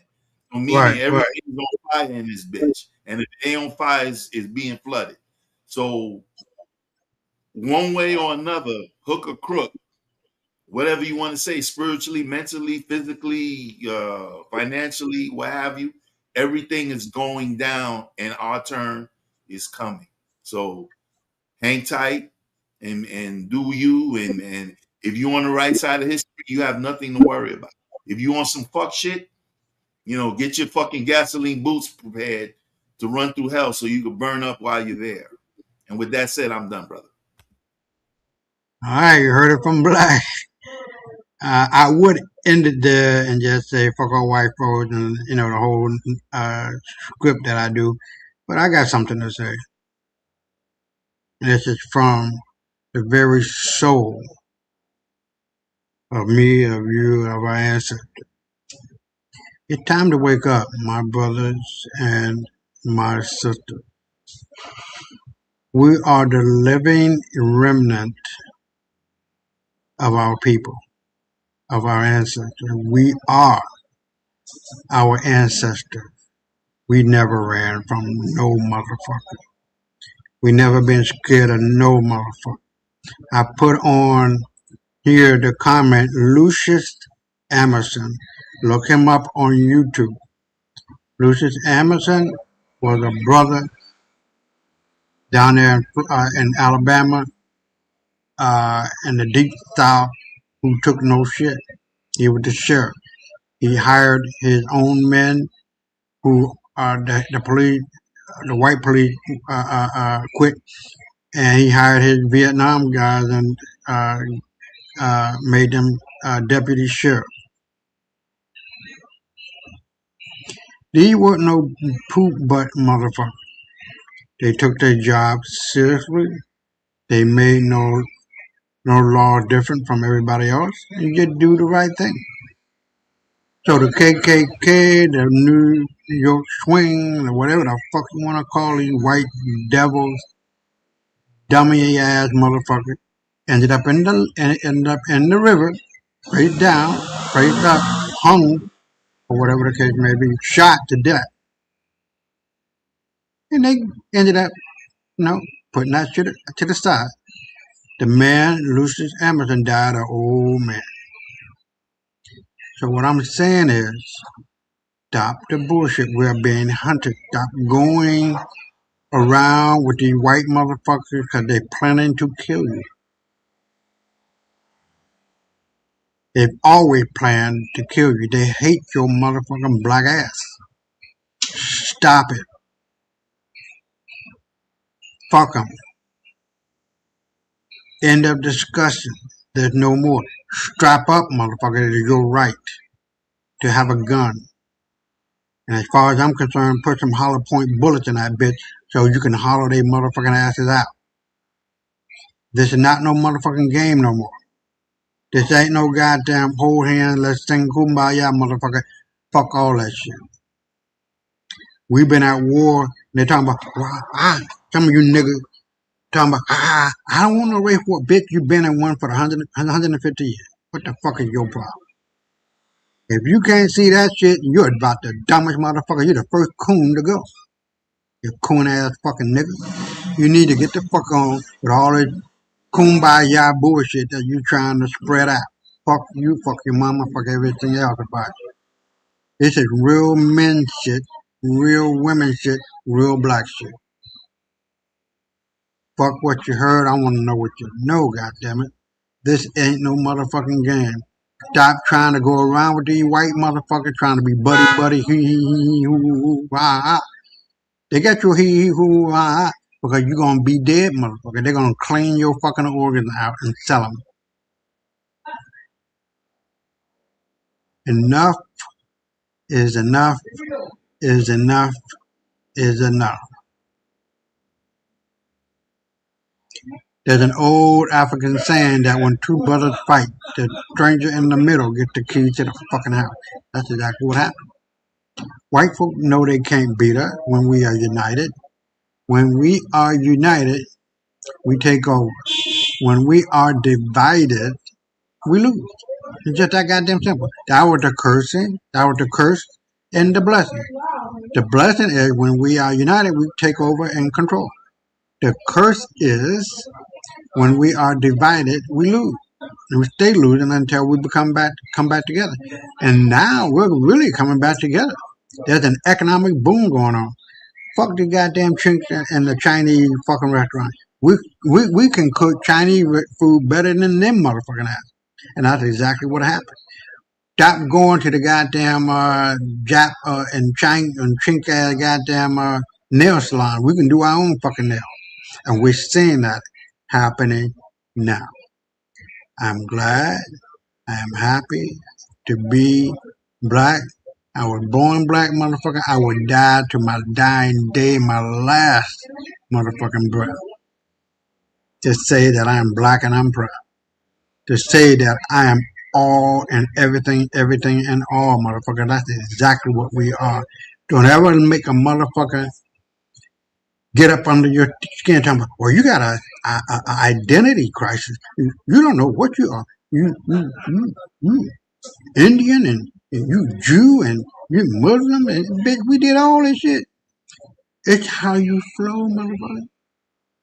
For me, as a practicing Jew all my life, I went over to the Christian side, the Muslim side, the Buddhist side, just to see. But I came back home. Like the Bible says, what they call that son, the traveling son, or whatever. You know what I'm talking about. You have a right to do that. So The product. So when I look at my not religion, the philosophy of our forefathers, my forefathers, Abraham, Isaac, and Jacob, and everybody else, even though there's a mythology, it's still the same shit. It is a philosophy. Judaism, if you want. I don't like using that word, but just to make it plain. It is not a religion. It is a way of life to help you find the way of life for you. So you can be at peace within yourself. So you will know without a doubt in my motherfucking mind, motherfuckers, that the goddamn promised land exists in Israel? No. In Africa? No. On Saturn? No. On Jupiter? No, motherfucker. In you. In your brain. The more you water that 3-pound mass of gelatin we call a brain, the more you get out of it. Our ancestors were very serious about that. And as I'm going to wrap it up, hold on. All right, I can't. Damn. Because you talk about the creation. I'm going to talk about it next week. Because I don't know what the hell's going on with my WhatsApp. I can't see. But anyways, the idea of the Big Bang is just some bullshit. You should be able to see and hear and understand where our ancestors are coming from and what they thought about the creation. It is deep and it is some wild shit. You read that shit, right? I sent it to you. But the idea is the same, is that we must wake up, my people. Not everybody. We don't need all you niggas. Not all skin folks are kinfolk. Some of you motherfuckers are worse than a fucking white boy. And I'll call him a boy because he's not a fucking man, because he's not responsible. He has no integrity. He has no character.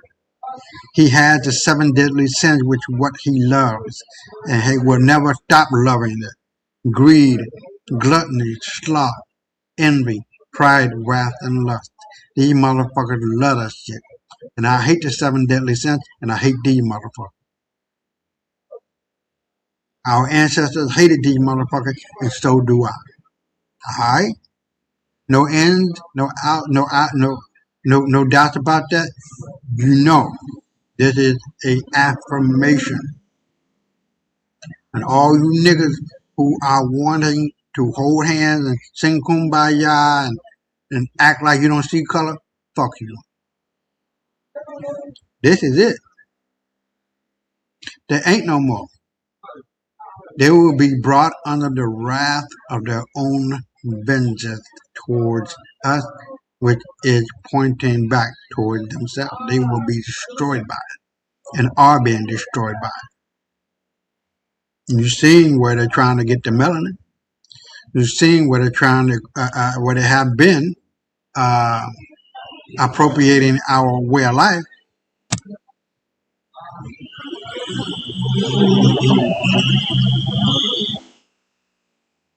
So, with that being said, for the next 24/7, 365, stay black, baby. And fuck all white folks, man. I'll talk to you later, man. Hey, catch me on the inside for a few seconds, brother. Oh, okay. All right. I'll do that. Peace.